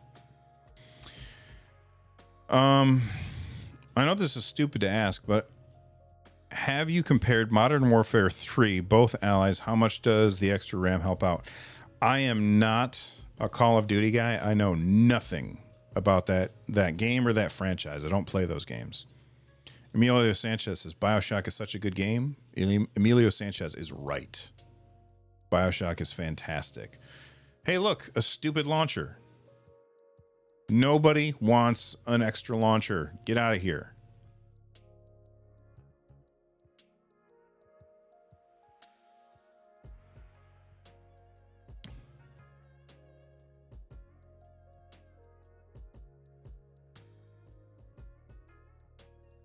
Hey guys, I read all of that. I am a very fast reader.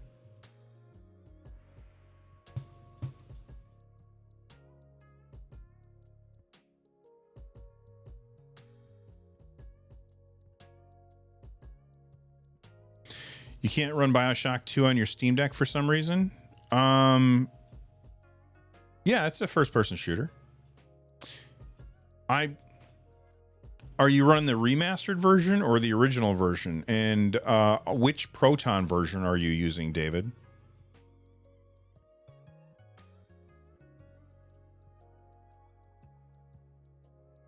Well, look, 2K games, yeah, their launcher is stupid and I hate it, but they're not the only ones that do this crap. Like, they all do this because we let them.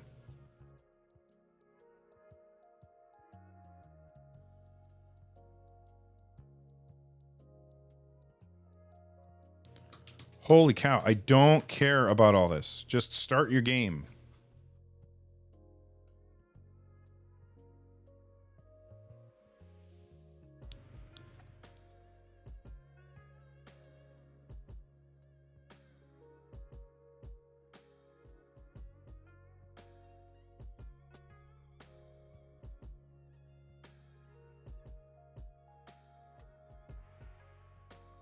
The screen is super tiny for some reason. That happened to me on the ROG Ally X with Sonic Mania, and I had to go through and change my settings in order to get it to go full screen. All right. So the question was, with the joystick placement, do I get accidental inputs? Yes. So sometimes if I'm using my right joystick and I'm deflecting it to the left all the way, sometimes my thumb will hit the screen. Oh, okay. So I picked a bad game to demonstrate this because BioShock does not allow you to use gamepad and mouse and keyboard at the same time. So this is something I definitely need to explain because I want to make sure I get this right. So some games will allow you to have simultaneous inputs with controller and mouse and keyboard. Okay. And that's awesome for some older games because it allows you to like do some things that make controlling your games through Steam input really awesome. Okay. When you're playing a game that doesn't allow that, that's going to mean that it's not going to take any mouse inputs. So if you look at my screen right here, every time I tap, you can see that I've tapped because you can see that little white circle that disappears where I've tapped. But the game is ignoring all mouse inputs. So I picked a bad game to demonstrate this. But what generally will happen is if I'm deflecting my stick all the way to the left, sometimes my thumb hits the screen and my character shoots his gun. That's not happening in BioShock only because BioShock won't let you use mouse and keyboard and controller at the same time. So I just picked a bad game to show that off.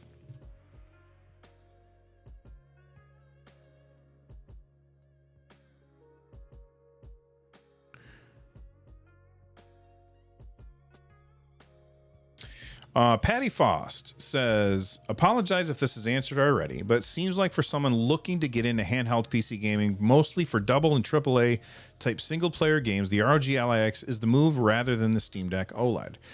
For double and AAA games, if you're looking to have better performance then I think the ROG Ally X is probably the one that you want to go with.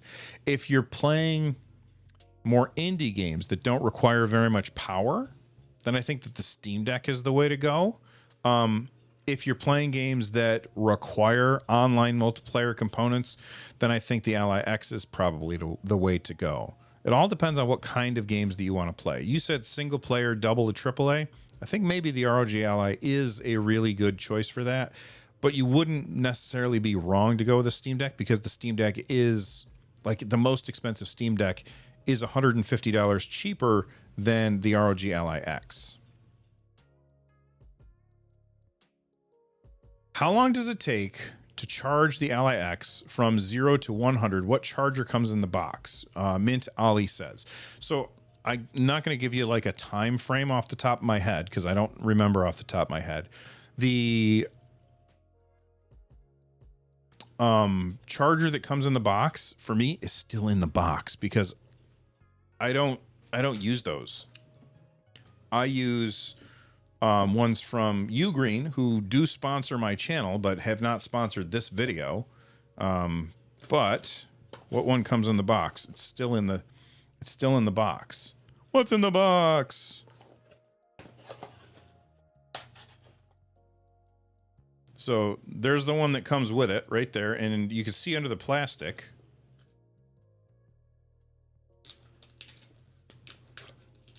Because I always just use Ugreen chargers because they're fantastic. This is a 65-watt charger. I'm trying to get the light on there so you can see the numbers, although it's a little bit out of focus. There we go.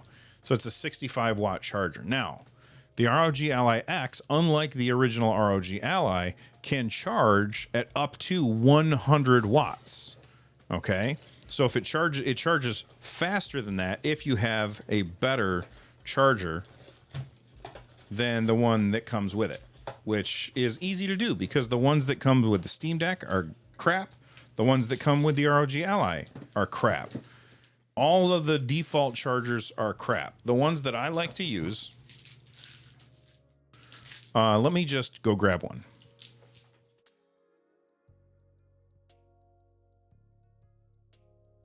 All right. So this is the one that I use, one of the ones that I use. This is a 100-watt charger from Ugreen. It can charge 4 things at once. It has collapsible plugs. And if you look at any of my videos, you'll see that I have like this stuff listed. I have one that goes up to 160 watts. The Ally X will go up to a maximum of 100 watts. So if you're charging only the Ally X, then this 100-watt charger is the way to go instead of using the one that is in the box, because the one that's in the box is 65 watts. One second.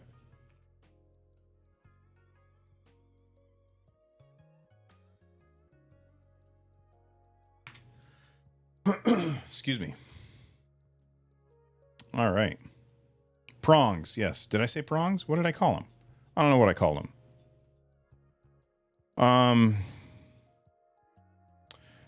Does the ROG Ally X benefit from docking similar to the ROG Ally, and whether it's really affecting performance? So if you plug it in, instead of using 25 watts, it bumps that up to 30 watts. And through CPU boost and stuff like that, it can boost it even further than that. So yeah, plugging it in, you get better performance.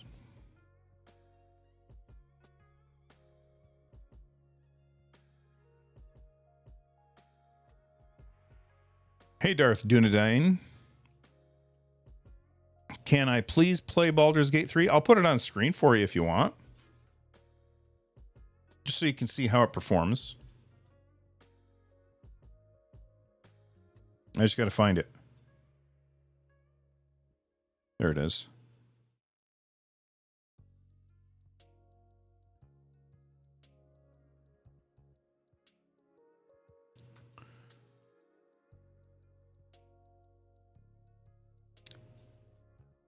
What's my favorite game that I've been playing on the Ally X? Ooh.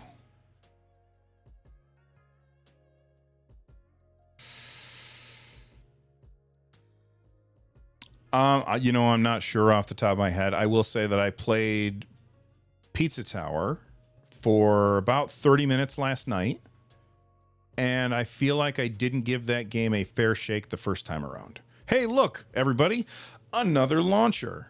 I'm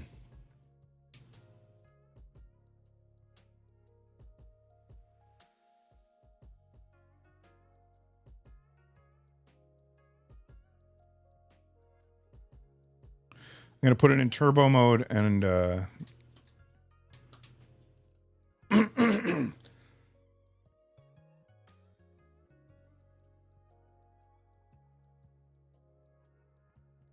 why does this game have a launcher? Because the reason that other companies make launchers is so that they can advertise their other games to you. That's why launchers exist.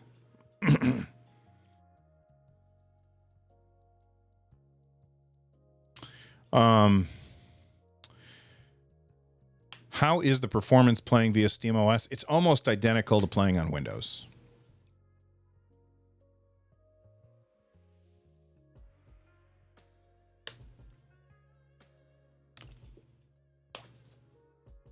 Man, I tell you what, I cannot see this screen because the lights are so bright in here.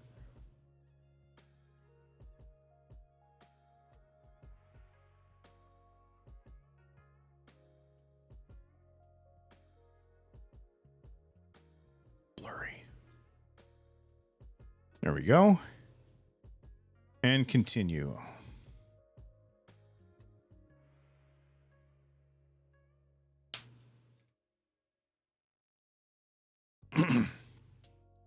And I'm going to put on the larger performance monitor just so you guys can see what it looks like. Luke Cheddar's been a fan for a while. I just found out you're a small town over. Oh, hey there, Luke. I don't know, maybe. Bill, what settings do you use for the game? I don't remember off the top of my head, but I'll show them in a second. So if I hit... No, that's the map. If I hit this button... There we go. It still looks a little blurry, doesn't it? There we go. That looks good. So if I go down to options and video, I'm doing, what's that say, 900p. I'm going to go through all the settings just so you guys can see them. Overall preset ultra. I don't think so. Why did that happen? That's bananas. There's no way with it. No reason for that. I don't know what happened. It changed my settings on me. We'll try medium. We'll try medium at first to see what kind of frame rate we get.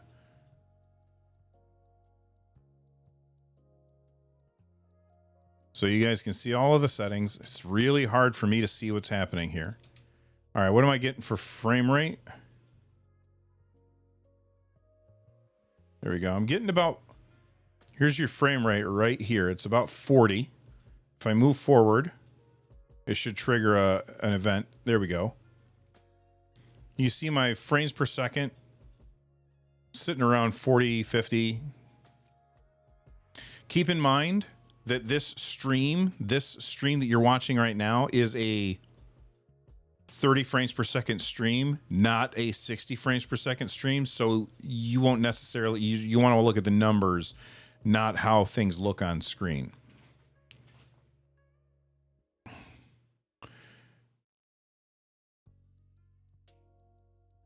Oh, Mosquito, that's a really good question. Is there a way to dedicate one of the Ally's buttons as a guide Steam button to use as the big picture mode overlay? I'm not sure off the top of my head. That's something I will check after we're done running the game. Ohas says, can you open Steam in big picture mode, please? It does that by default when you are playing on the ROG Ally X, which is different than the ROG Ally. The ROG Ally, well, it's different from the old version of Armoury Crate. I don't know if the new version of Armoury Crate is the reason for that.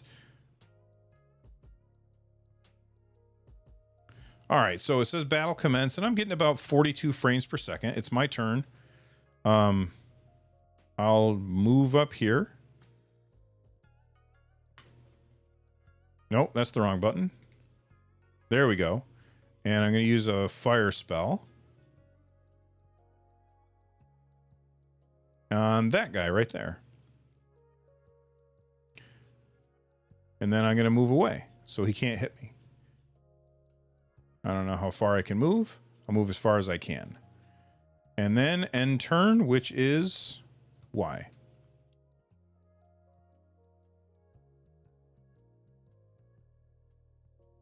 That's a feature of the new Armoury crate. Okay, so it automatically does that now on both. And again, I apologize for the shaky camera. Once I change my office around, all of that should stop. This game is quite demanding, and I'm running at medium settings. I can change those settings. Let me pause it. I'm going to go down to my options. And I got to go over to video. And yes, it is a very demanding game. I'm on medium settings. I'm going to go down to low. And close. All right, let's see what we got now. About 50 frames per second at this point. So I cannot tell who I am. I think I can walk over there. Who is that? Oh, that's... Does he have any ranged attacks? There we go. Firebolt. Can't hit him. Looking for somebody I can hit.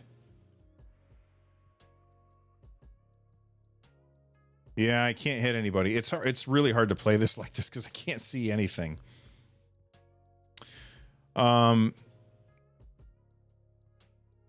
Could you up it to high and get a steady 30 frames? All right, let's try it. Options. Video.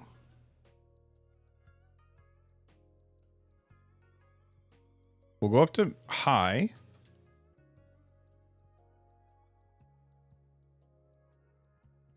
And obviously there's a dip down there for a second, but it looks okay. And then I'm going to bring this up. And if I come over here to frames per second limiter, I'm going to limit it to 30 frames per second. And actually, while I'm thinking of it, I'm already at 900p, so that's good.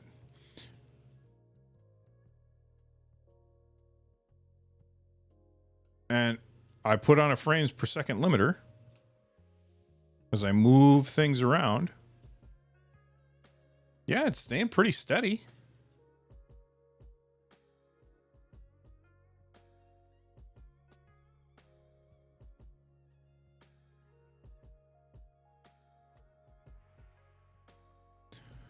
The screen is small for me to play some PC games. Yeah, it is. I have an ROG Ally Z1 Extreme. Do I need to upgrade to the X? I've answered that already. No, you don't need to upgrade. It all depends on your financial situation. But you can rewind for a longer answer to that from earlier in the show.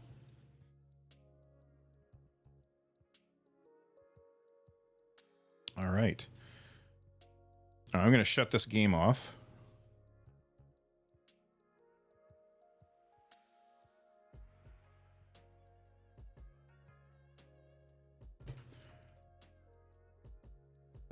Let's see.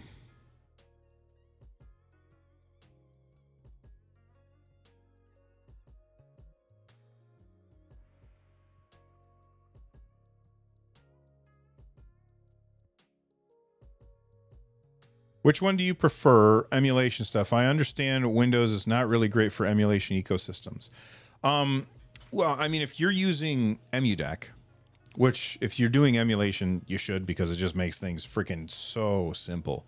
EmuDeck for Windows, I can't remember if it's out of early access, because in early access, you have to pay for their Patreon in order to get access to the Windows version. I don't know if that's still the case. That might now be out. I have Emulation Station on Windows on my main PC. which is hooked up to my TV over there. It works great. There's absolutely no issues. That being said, I don't have Emulation Station installed on the ROG Ally X right now. When I am done with the stream and I switch this back over to Bazzite, I will be putting Emulation Station back on here with all of my emulation files, which I keep on this hard drive right here. And X86 says it's out of early access. Awesome. And Michael Benny confirms that. Great. Thank you.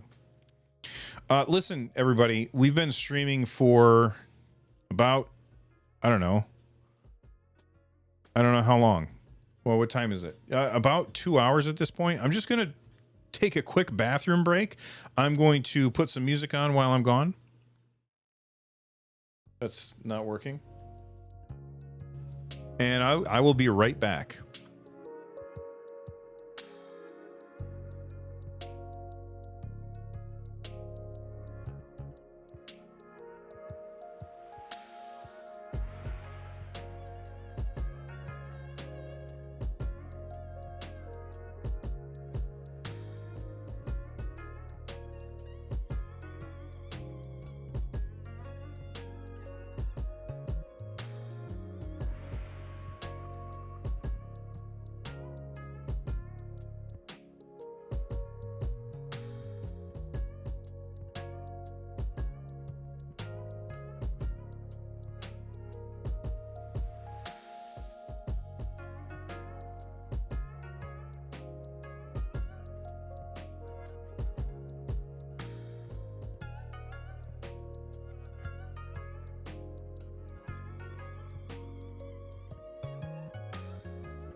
I'm back.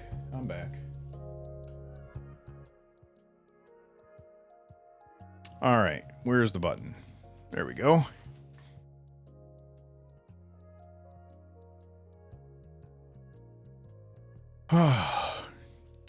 You know, I bet that there's been a lot of questions that have come through that I probably have not seen.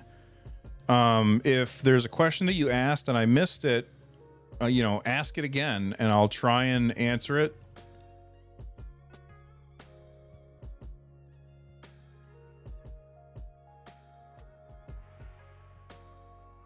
Yeah, the bathroom is like right on the other side of the hall. I don't like to be away from the stream for too long because then people leave.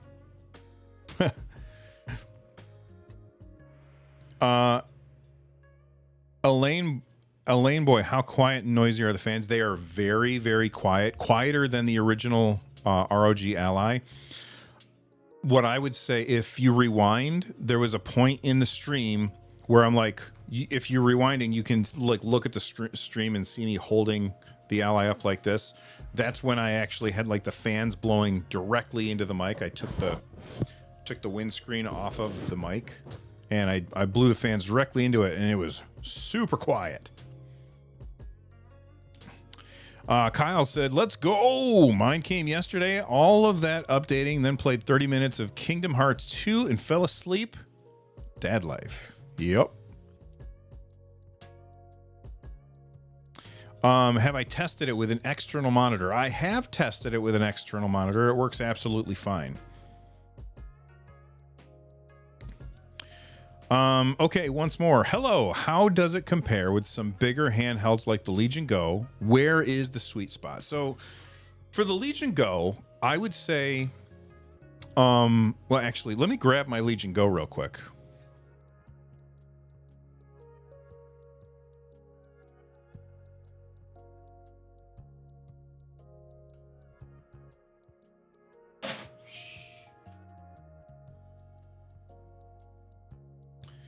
All right, I'm back. Okay, how does it compare with the Legion Go? Let me put these two puppies on screen next to each other. And let me get the screens turned on.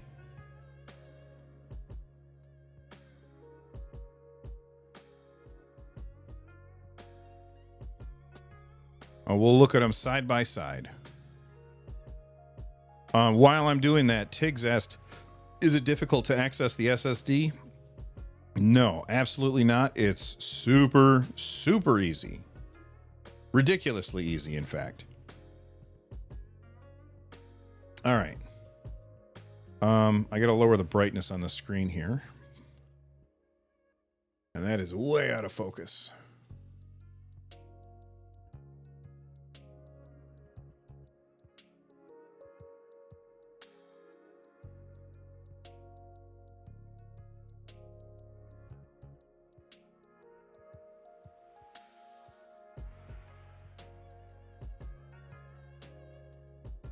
All right, so you can see the size of the screen difference right there. Like, the screen is massive on the Legion Go compared to the ROG Ally. The screen on the Legion Go is 144 hertz. On the Ally X, it's 120 hertz. As far as, I forget which button does what. Is that one? Oh, wait. Oh, no, they're over here. I forgot. Oh, no. Okay. Well, that's not good. We'll have to wait for that to finish. But as far as the screen size, so much easier to use Windows on the Legion Go. So much easier to use Windows. On the Ally X just has so much more battery, though. So much more battery. The performance will be roughly the same on both devices. Yes. Roughly the same on both devices.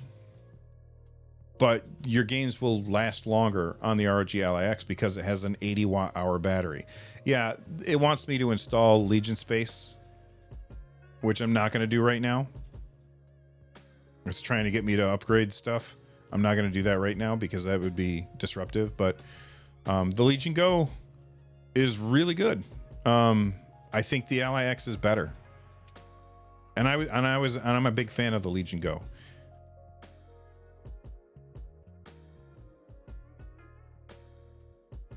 Can you show us Balatro? I know you guys are always talking about it. I mean, I can launch it for you. I'm not going to sit here and play a game.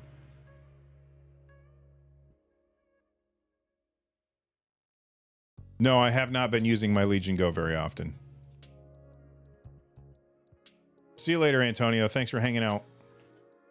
And let me shut this off. Although, look at that skin.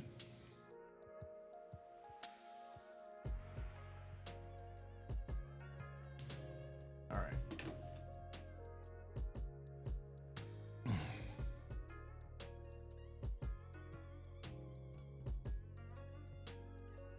All right, where's Balatro? Let's find it.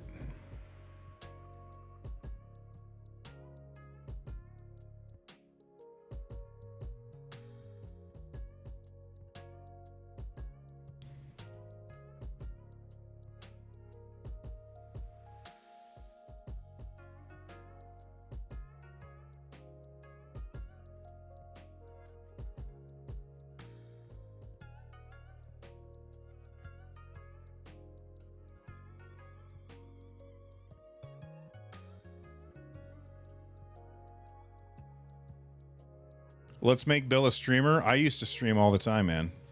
I used to stream on Twitch forever ago.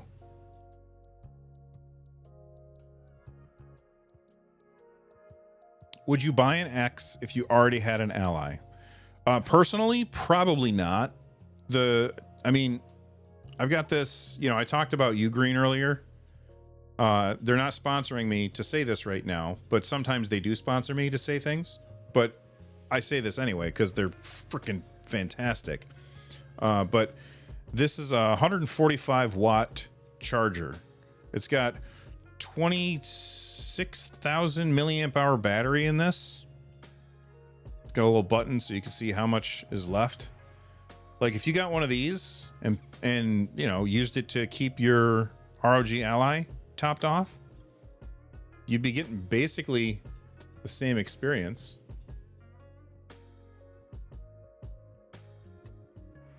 There we go. X86 to go says streaming seems like too much work. It is a lot of work. Is that you green TSA approved? I don't have an answer to that off the top of my head. I don't usually, like, I'm a public school teacher. I don't have the money to go flying places, so I generally don't go flying places. But here I've got Balatro playing. Play.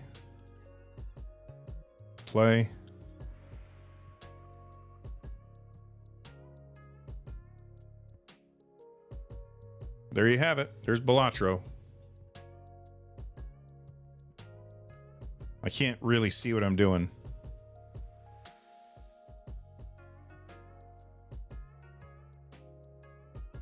Oh, I just discarded by accident.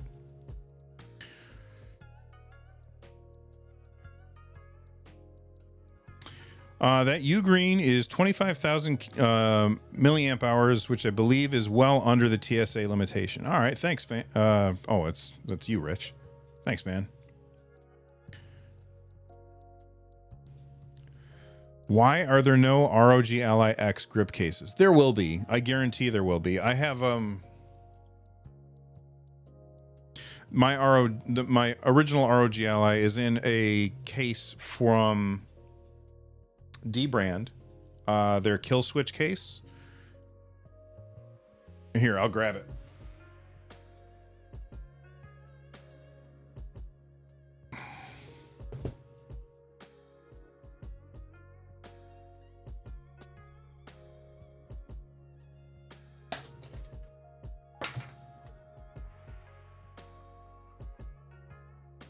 See, there's their kill switch case.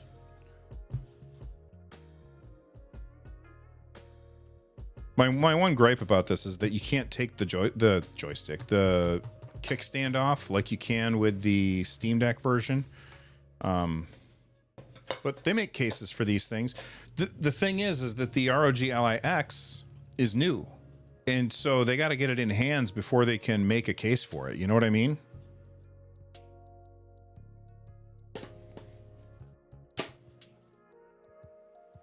And the thing I love most about these cases is that it covers your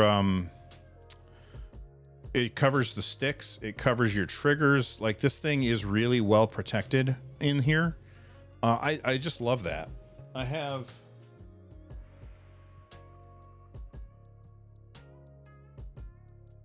don't know where my LCD Steam Deck is. It's somewhere around here, and it's in a case like that, but I'm currently cleaning my office, so I don't know where I put it. Valve really nailed it by making all three decks the same. Yeah, the layout of the Steam Deck is really good. This is a good layout. Very, very comfortable.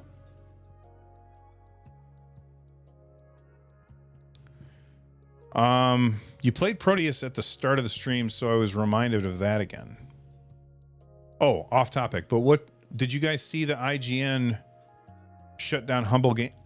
You know what? I did see that, but I forgot that they were owned by IGN now. IGN, wait, did IGN buy Humble? I can't remember.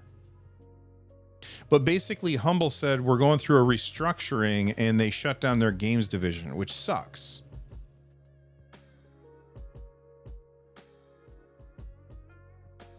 David Dupree says they have the mod case by JSOX. I have one of those around here as well someplace. I don't like it as much as the one from D brand. Have you ever needed a trackpad for gaming? The trackpads on the Steam Deck, they're great. They really are. I don't usually play games on that, but I played all of Doom 2016 using the Steam controller and the trackpads on there because it's just a fantastic feeling device. I don't like these buttons as much. Overall, it feels kind of cheap and clunky, but these trackpads are fantastic, and I wish that more companies would put trackpads in their controllers.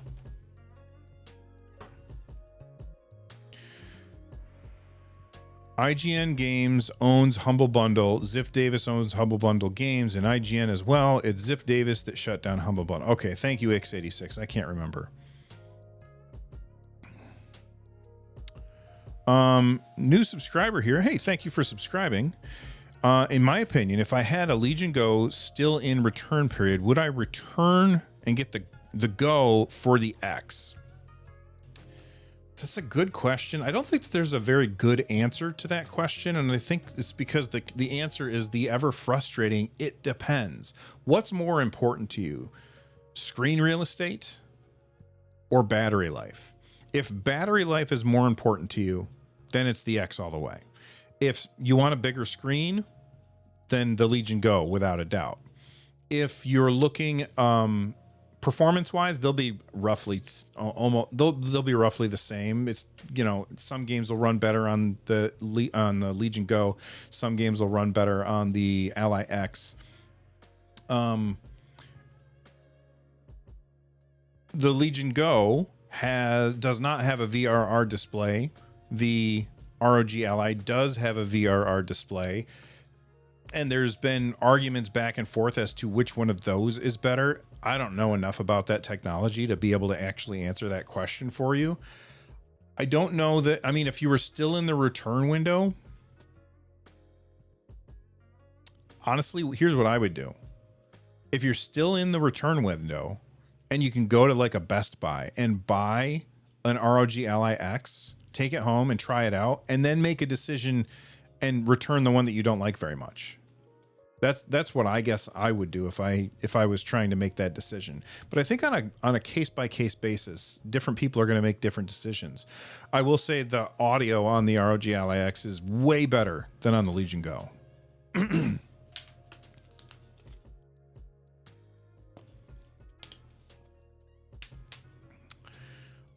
Christopher says, hey there, maybe somebody asked this before, but I'll give it a try. With 30 watt TDP, is the ROG Ally X able to achieve 30 frames per second with medium settings on Doom 2016 Wolfen? Oh, okay, so I'll launch Doom 2016 right now, and we'll take a look at that.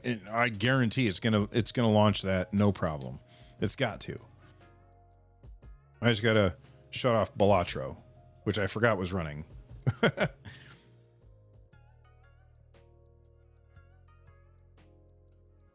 All right, so we want to find Doom 2016, which I have to look for. That's just Doom. That's not Doom 2016, is it? No. You know what? I might not have Doom 2016 installed, but I do have Doom Eternal installed. So we'll launch that and see how it looks.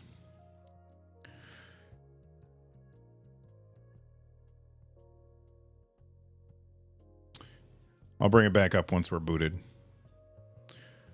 No, you cannot walk into Best Buy and buy one. Oh, you can't? I wasn't sure. Oh, wow. It is pouring out. And I'm in an attic with a metal roof. Hopefully that audio is not coming through.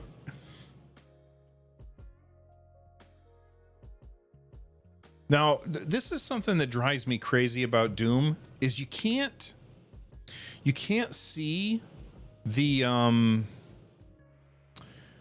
little screen overlay because of the way that Doom's drawing shit on the screen, and for some reason you can't see the built-in overlay, so you got to use Doom's. So I got to find that, and I can never find it. All right, so if I go to start, and then it's got to be under video.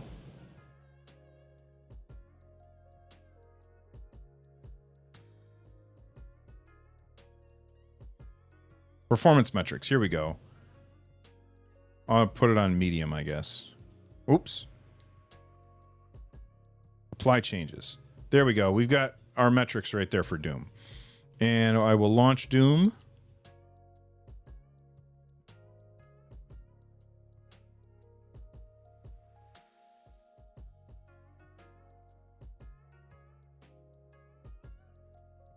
Oh, maybe it has something to do with Vulkan. I'm not sure.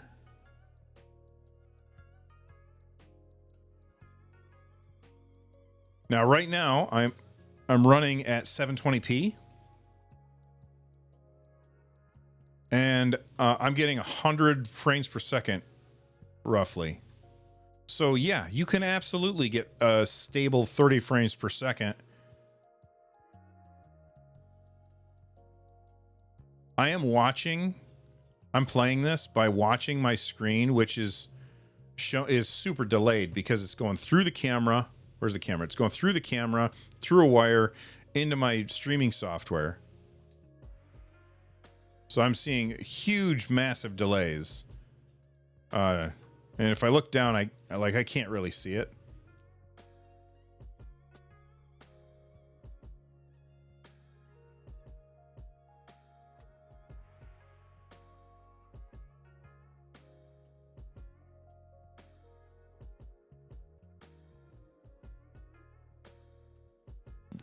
But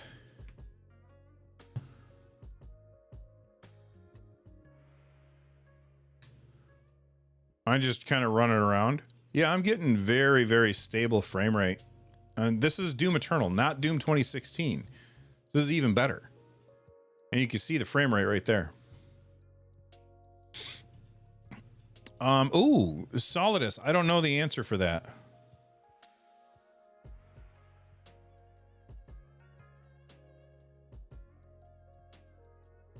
Have I met any game that refused to run or ran very poorly on the ROG Ally Legion up to now? Not really. Most of the games are pretty well optimized to run on most things. But I also, you know, I don't have like the brand new crazy games you know what I mean? I'm not sure. Like, what's a game that you think would run really poorly? And maybe I have it. I'm not sure. Can it run Crysis? That's the question everybody always asks, and I don't understand why everybody always asks that. I'm guessing the Crysis is really hard to run, but I never played Crysis.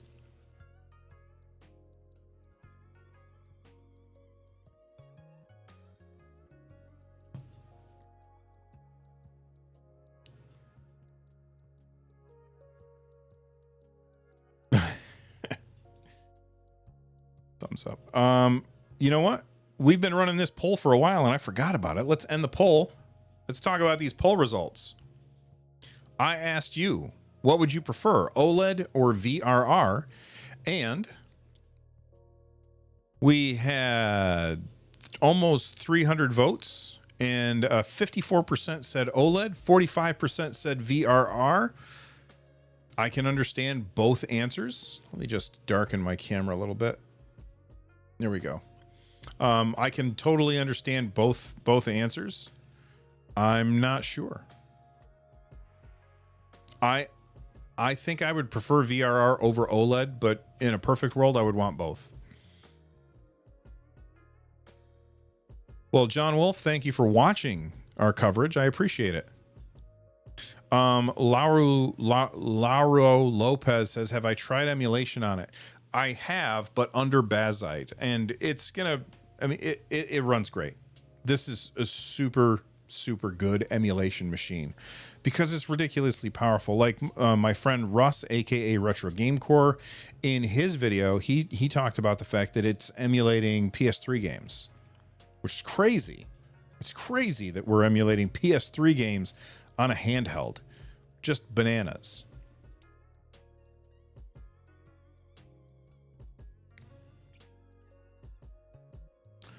Viruland says, I have a weird question. I'm not very knowledgeable with technology, but do you think the ROG Ally X will run Black Myth Wukong?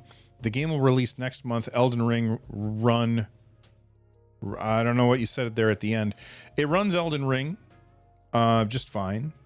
Will it run Black Myth Wukong? I don't know. I will say that I'm not going to give specific numbers. I think Elden Ring, because of the pre-compiled shaders by Valve, runs a little bit smoother on the Steam Deck because you get less shaders compiling in real time. But that's only like the first time that something happens in the game. After that, you've got the shader compiled, and then it can just pull from there. So X86 to go says everyone turn. Oh, I didn't answer your Black Myth Wukong thing. I have no idea. That game looks really graphically impressive, but it's not the kind of game that I would normally play. So I really don't know how it's going to run on that.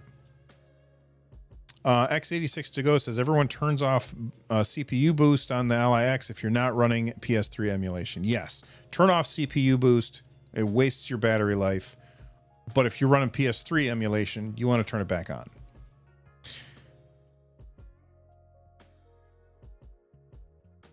Have I run Helldivers 2 on the X? I don't have Helldivers 2 for PC, Nathan. I have Helldivers 2 for my PS5, so no, I have not. We're going to go for probably... How long has this been going for?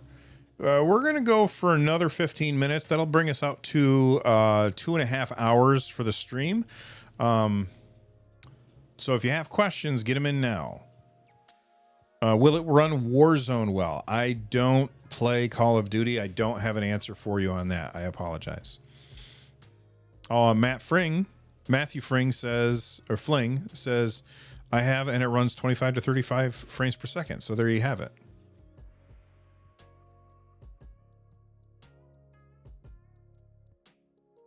How well does Elden Ring run on the ROG Ally X? It runs fine. You're not going to have any issues, especially with the you'll run into some stuttering from shaders compiling in real time, but once those shaders are compiled, it's going to be smooth sailing, especially with the VRR screen. Oscar Sanchez, will it run Red Dead Redemption 2 well? I don't have an answer for that because I don't have that game. I don't really like Rockstar games very much. Have I tried running Baldur's Gate 3? Yes, earlier in the stream. Rewind and you can go watch it.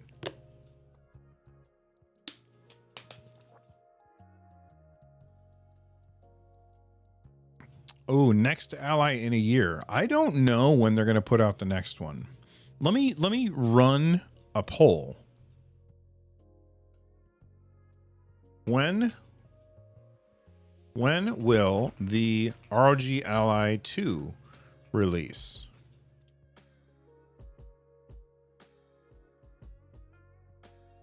$2025, 2026, 2027, 2028.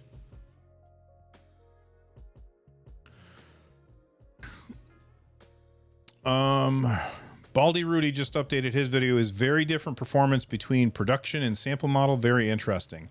My performance between the production and the sample model were identical. I didn't really notice any differences. Nathan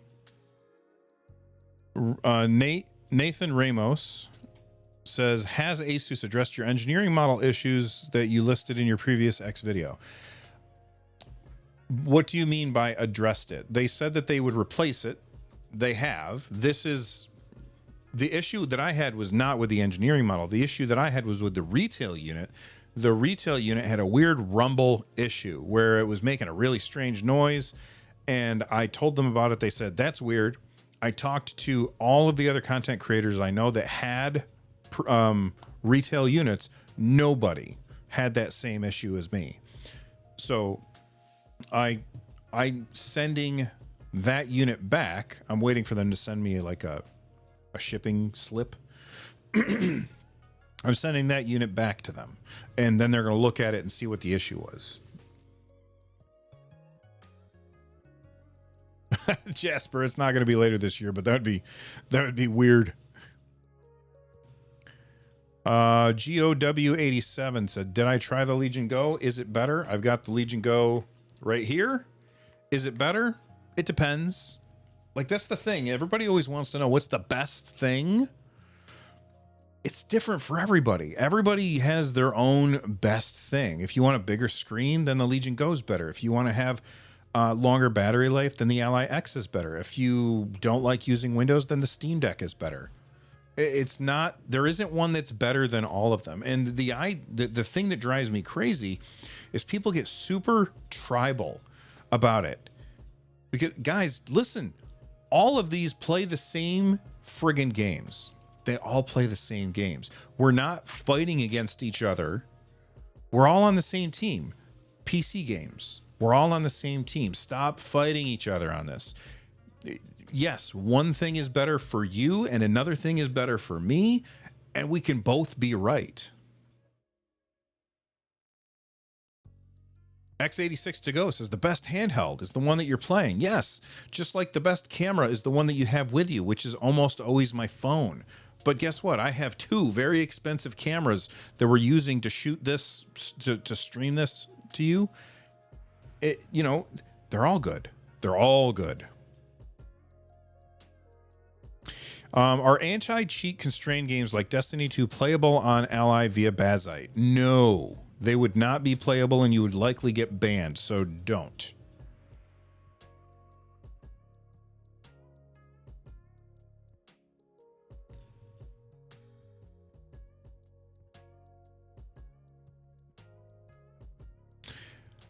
I will say, Matthew, I know you're just kidding.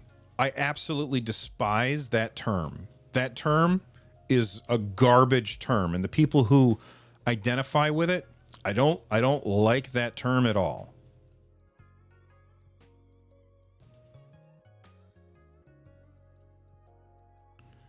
I understand that they're not trying to be horrible, but to me, it just has too many negative connotations. How much better Elden Ring plays on the ROG Ally X? Better than what? Like better than which device? You know what I mean? X86 to go says anti-cheat is not supported by Linux. It depends on the anti-cheat. Some anti-cheats are supported by Linux. It depends on the developer. Lita M. Pitman says about how many hours of battery life. It depends on what kind of game you're playing and how much, like what TDP setting that you are using. If you are playing something like Balatro, you could probably get like, I don't know, 6 or 7 hours out of it. If you're playing something like Cyberpunk 2077, you could probably get 2 hours out of it. It depends on how hard you're pushing the game, what settings you're playing the game at. The answer is, it depends.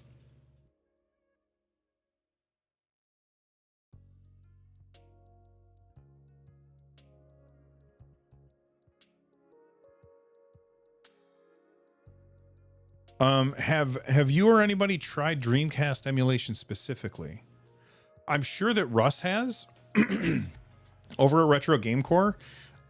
I think I have. I don't see this having any problems running Dreamcast games off the top of my head.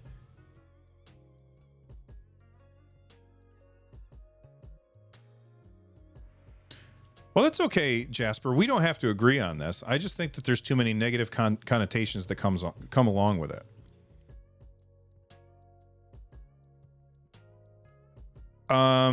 Mac, have I tried No Man's Sky? I have not bought No Man's Sky yet, but if I do, I'm going to get it for PlayStation 5 because I have a PS5, PSVR 2, and I know that the game's pretty decent on that, and I don't have a PC VR headset.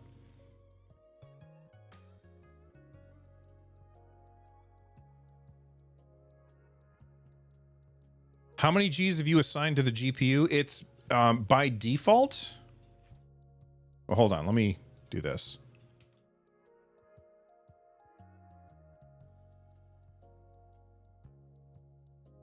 Get rid of that. Okay, so by default, if I bring it up on screen, come over here to performance, GPU settings. By default, it's set to 8 gigs because that's one of the upgrades that you have over the ROG Ally is this has 24 gigs of, it's not only more RAM, but it's also faster RAM. I don't remember the exact numbers, but you got 24 gigs of RAM in the ROG Ally X. You've got 16, excuse me, 16 gigs of RAM in the ROG Ally. So this automatically will give you 16 gigs of RAM for your CPU and 8 gigs of RAM for your GPU. But you get to select how many gigs of RAM you are using. You could set it to however much you want, up to 16 gigs. So, you know, you're going to change that on a game by game basis to try and get, you know, if you're running into issues, to try and solve those issues. No, I have not tried setting a game to 16 gigs of RAM. How many frames per second you gain in the Asus ROG Ally respect for the other Ally? So, you know, how many frames per second are you getting is a difference between the Ally and the Ally X, I think that's what your question is saying. And again, that depends on the game and the settings that you're using, but they will be very similar, if not almost always on par with each other. You're not getting a big boost to, you are getting a slight boost to performance on the Ally X, but what you're really getting is a huge boost to battery life.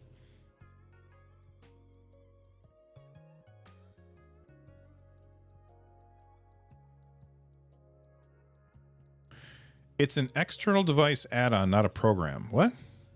Oh, Sony. Yes, Sony has developed a PSVR2 adapter.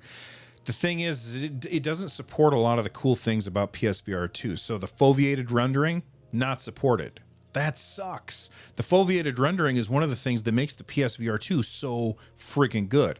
Everything that you look at is pin sharp and in focus, and anything that you're not looking at is blurry, but you're not looking at it, so who gives a shit if it's blurry? You know what I mean? So I love that it has that foveated rendering because it allows it to make games look better. But that's not going to be supported on the thing that Sony developed, and that sucks. So I probably won't buy it. Emilio Sanchez, I don't know much about over or underclocking. I usually just stick to pretty vanilla stuff, so I don't have an answer for that. The Dark Chris, did you mess around with manual TDP or do I stick with the presets? Honestly, for the most part, I stick with the presets and they work pretty well. Yeah, I could go like gangbusters way, way higher, and I might do that if I'm playing docked, but most of the time I don't play docked. So I don't really mess with manual very much. What settings would you say are the must-change settings for Ally X power users? Installing Bazzite. That's I think, if you're going to be a power user and if you're okay not being able to play some games that require anti-cheat stuff, it's just such a better experience because it's more console-like to me. But if you're definitely sticking with Windows, then absolutely going into each game. Here, I'll launch a game real quick, or not launch a game, but I'll go into.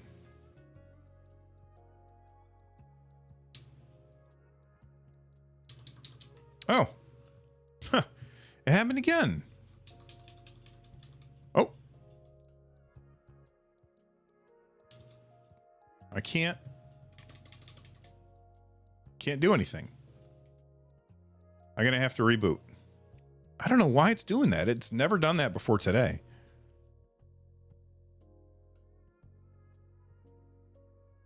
Oh yes, there you go, Tobias Sellier. Turn off CPU boost. That's the number one thing you got to do. You don't need more CPU on devices like this. You need more GPU for almost everything. Not for everything, but for almost everything. So yeah, turning off CPU boost is the number one thing that you're going to want to do. It's super easy to do. I'll show you how to do that in just a second.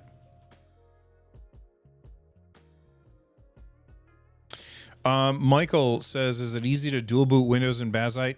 I have not done dual boot. I just went full Bazzite on one of the hard drives and full Windows on another hard drive.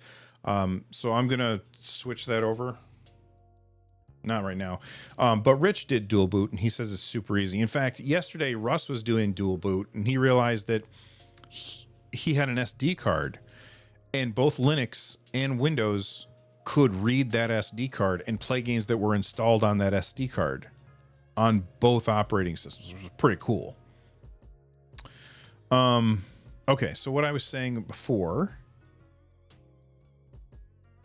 just let me zoom in. Okay, that's already in focus. So what you do is in each game, you're going to want to press X, set your game profile. And a lot of people will come to this and they'll say, oh, this is where I go to change my, what buttons do. But that's not all that you do, because you can come down here to configuration, and you can see my operating mode plugged in. If I'm plugged in, maybe I want to set that to turbo. And if I'm on battery, maybe I want to set that to performance. And, if I'm playing a racing game, I could set that to racing, and it's going to change what the screen looks like. Although I got to be honest, I don't really mess with that all that much. You could also come over here, and if, can I, there we go. Come down here to GPU settings. So for this game, I can tell it to, restrict the frame rate to 60 frames per second, or come down here and turn on and off all of these different AMD settings. And you do that on a game by game basis. And the ROG Ally X or Armoury crate remembers all of those settings that you made. And that's probably one of the things that I think is a very important thing to do when you are using this device. Oh, yeah. Thank you, Rich. So earlier, Mosquito wanted to know, can you set a button to be like the Steam button? Now, this is just for Doom, but it's the same process for everything. So if I go to key mapping, and I come down here to M1, I'm going to go up here to edit, and it's going to show me my options, right? And under gamepad, I don't have a Steam button. But I have an idea. So check this out. I'm going to go to combine keys. Whoops. I'll get rid of that. All right. So I want to make a combo. And I'm going to say, oh, you can only do it through keyboard. Okay. So that's not going to work. Because here's what I was thinking is I could set it to Xbox button and A, because Xbox A emulates the Steam button in Steam, but it doesn't look like you can do that on here because it only gives you the access to keyboard and numpad. So I don't think so. Control 1 for Steam, Control 2. I'll try it. So I want to start with Control 1.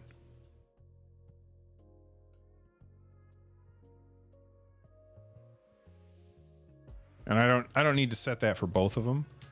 And now I will launch the game. And that's for M1.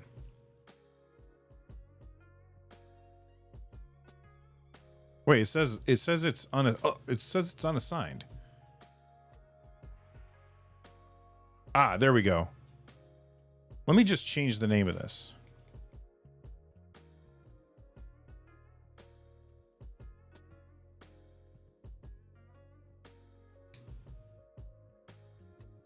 I guess I don't remember how. All right, that's fine. So we've got it set to macro 1. So now I'm going to launch Doom.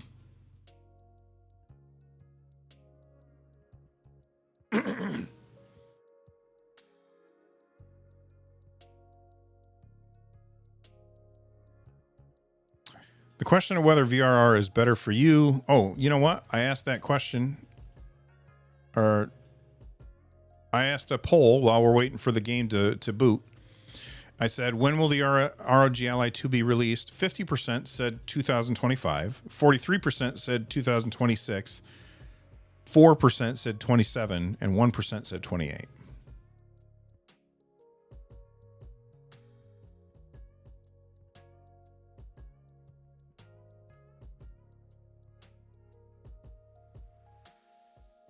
What? Is Gabe watching this and saying hi to Rich, but not hi to me? What the hell, Gabe? I see how it is.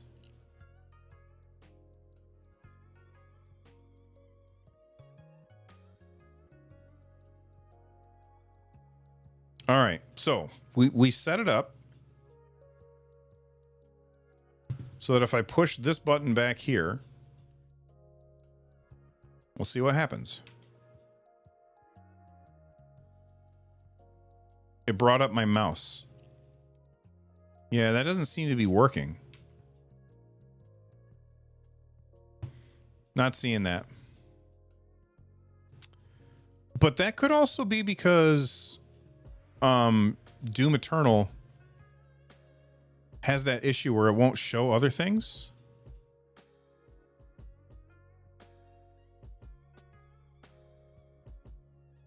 Very interesting. Let me try it with a different game, and then I got to end the stream. So we'll do the same thing with Balatro. So I'll go to Balatro. No, I didn't want to start Balatro.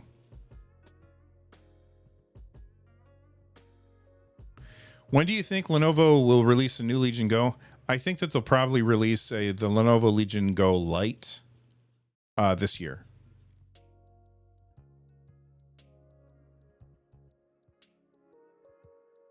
Here, let me set that up first. I screwed that up. All right, so Balatro, set game profile, secondary function, edit.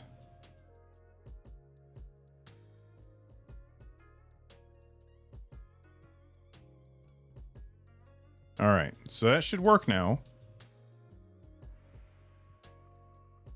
We'll see if it works. Like a cheaper version? I don't know.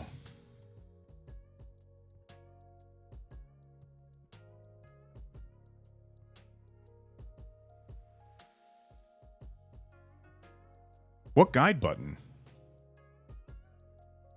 You mean the Xbox button? There is no Xbox button. I got menu and view, and then I have the Legion or the Ally buttons. All right, let's hit that button.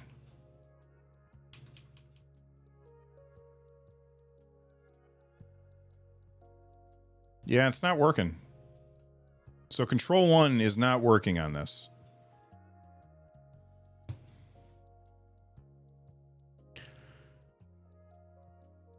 You can map M1 to the guide button? All right, we'll give that a shot too. Set game profile.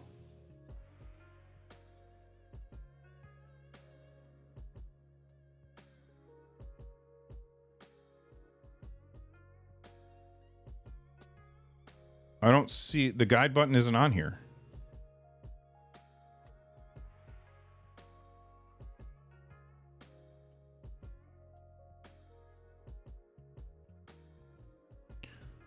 Didn't we already settle on a start and select no matter what they call it? I don't know. Menu and view. Yeah, there's no guide button there. Action? Oh, maybe it's under here. Xbox button. Launch Copilot. Nobody's using that. Why would that be a thing? So I can hit the Xbox button. All right, so let's launch the game.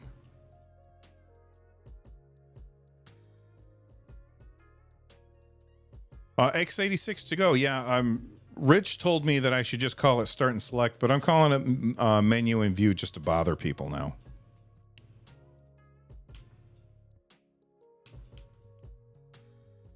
I'm pushing these buttons. Nothing's happening. No Xbox button popping up.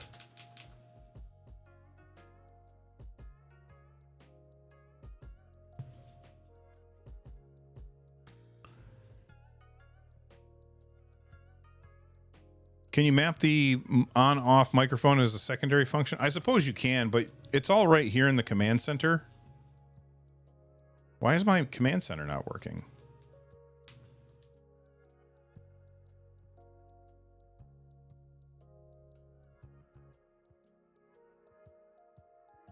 Oh, that's weird. Look. It's not bringing up Command Center.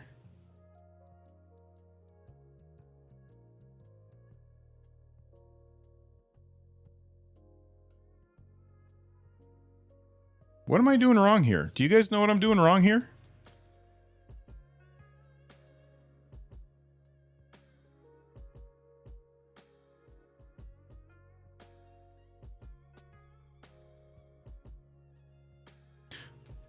Set game profile. I see. I never really used the buttons on the back.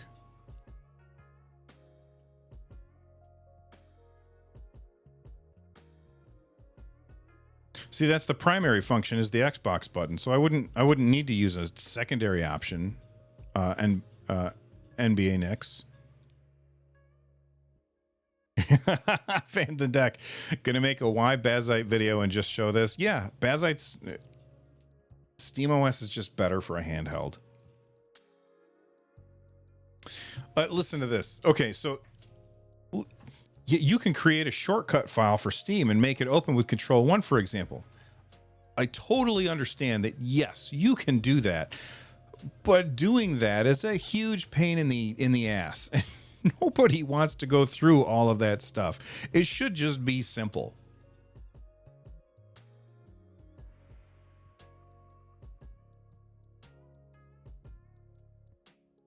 This is why I don't like Windows.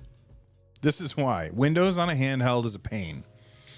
But hey, everybody, we've been going for 2 hours and 41 minutes. You know, you guys could have spent those 2 hours, 41 minutes anywhere you wanted, but you decided to hang out here with me, and I appreciate that. Real quick, I want to remind everybody and say thank you to Clint for the $5 super chat earlier, Catherine for the $5 super chat earlier, Dan for the €2 super chat earlier, and a second one from, did I get both of those? Can you dock it? Yes, I answered that. Do you have to manual update drive? I answered that one too. So thank you to everybody who used super chats.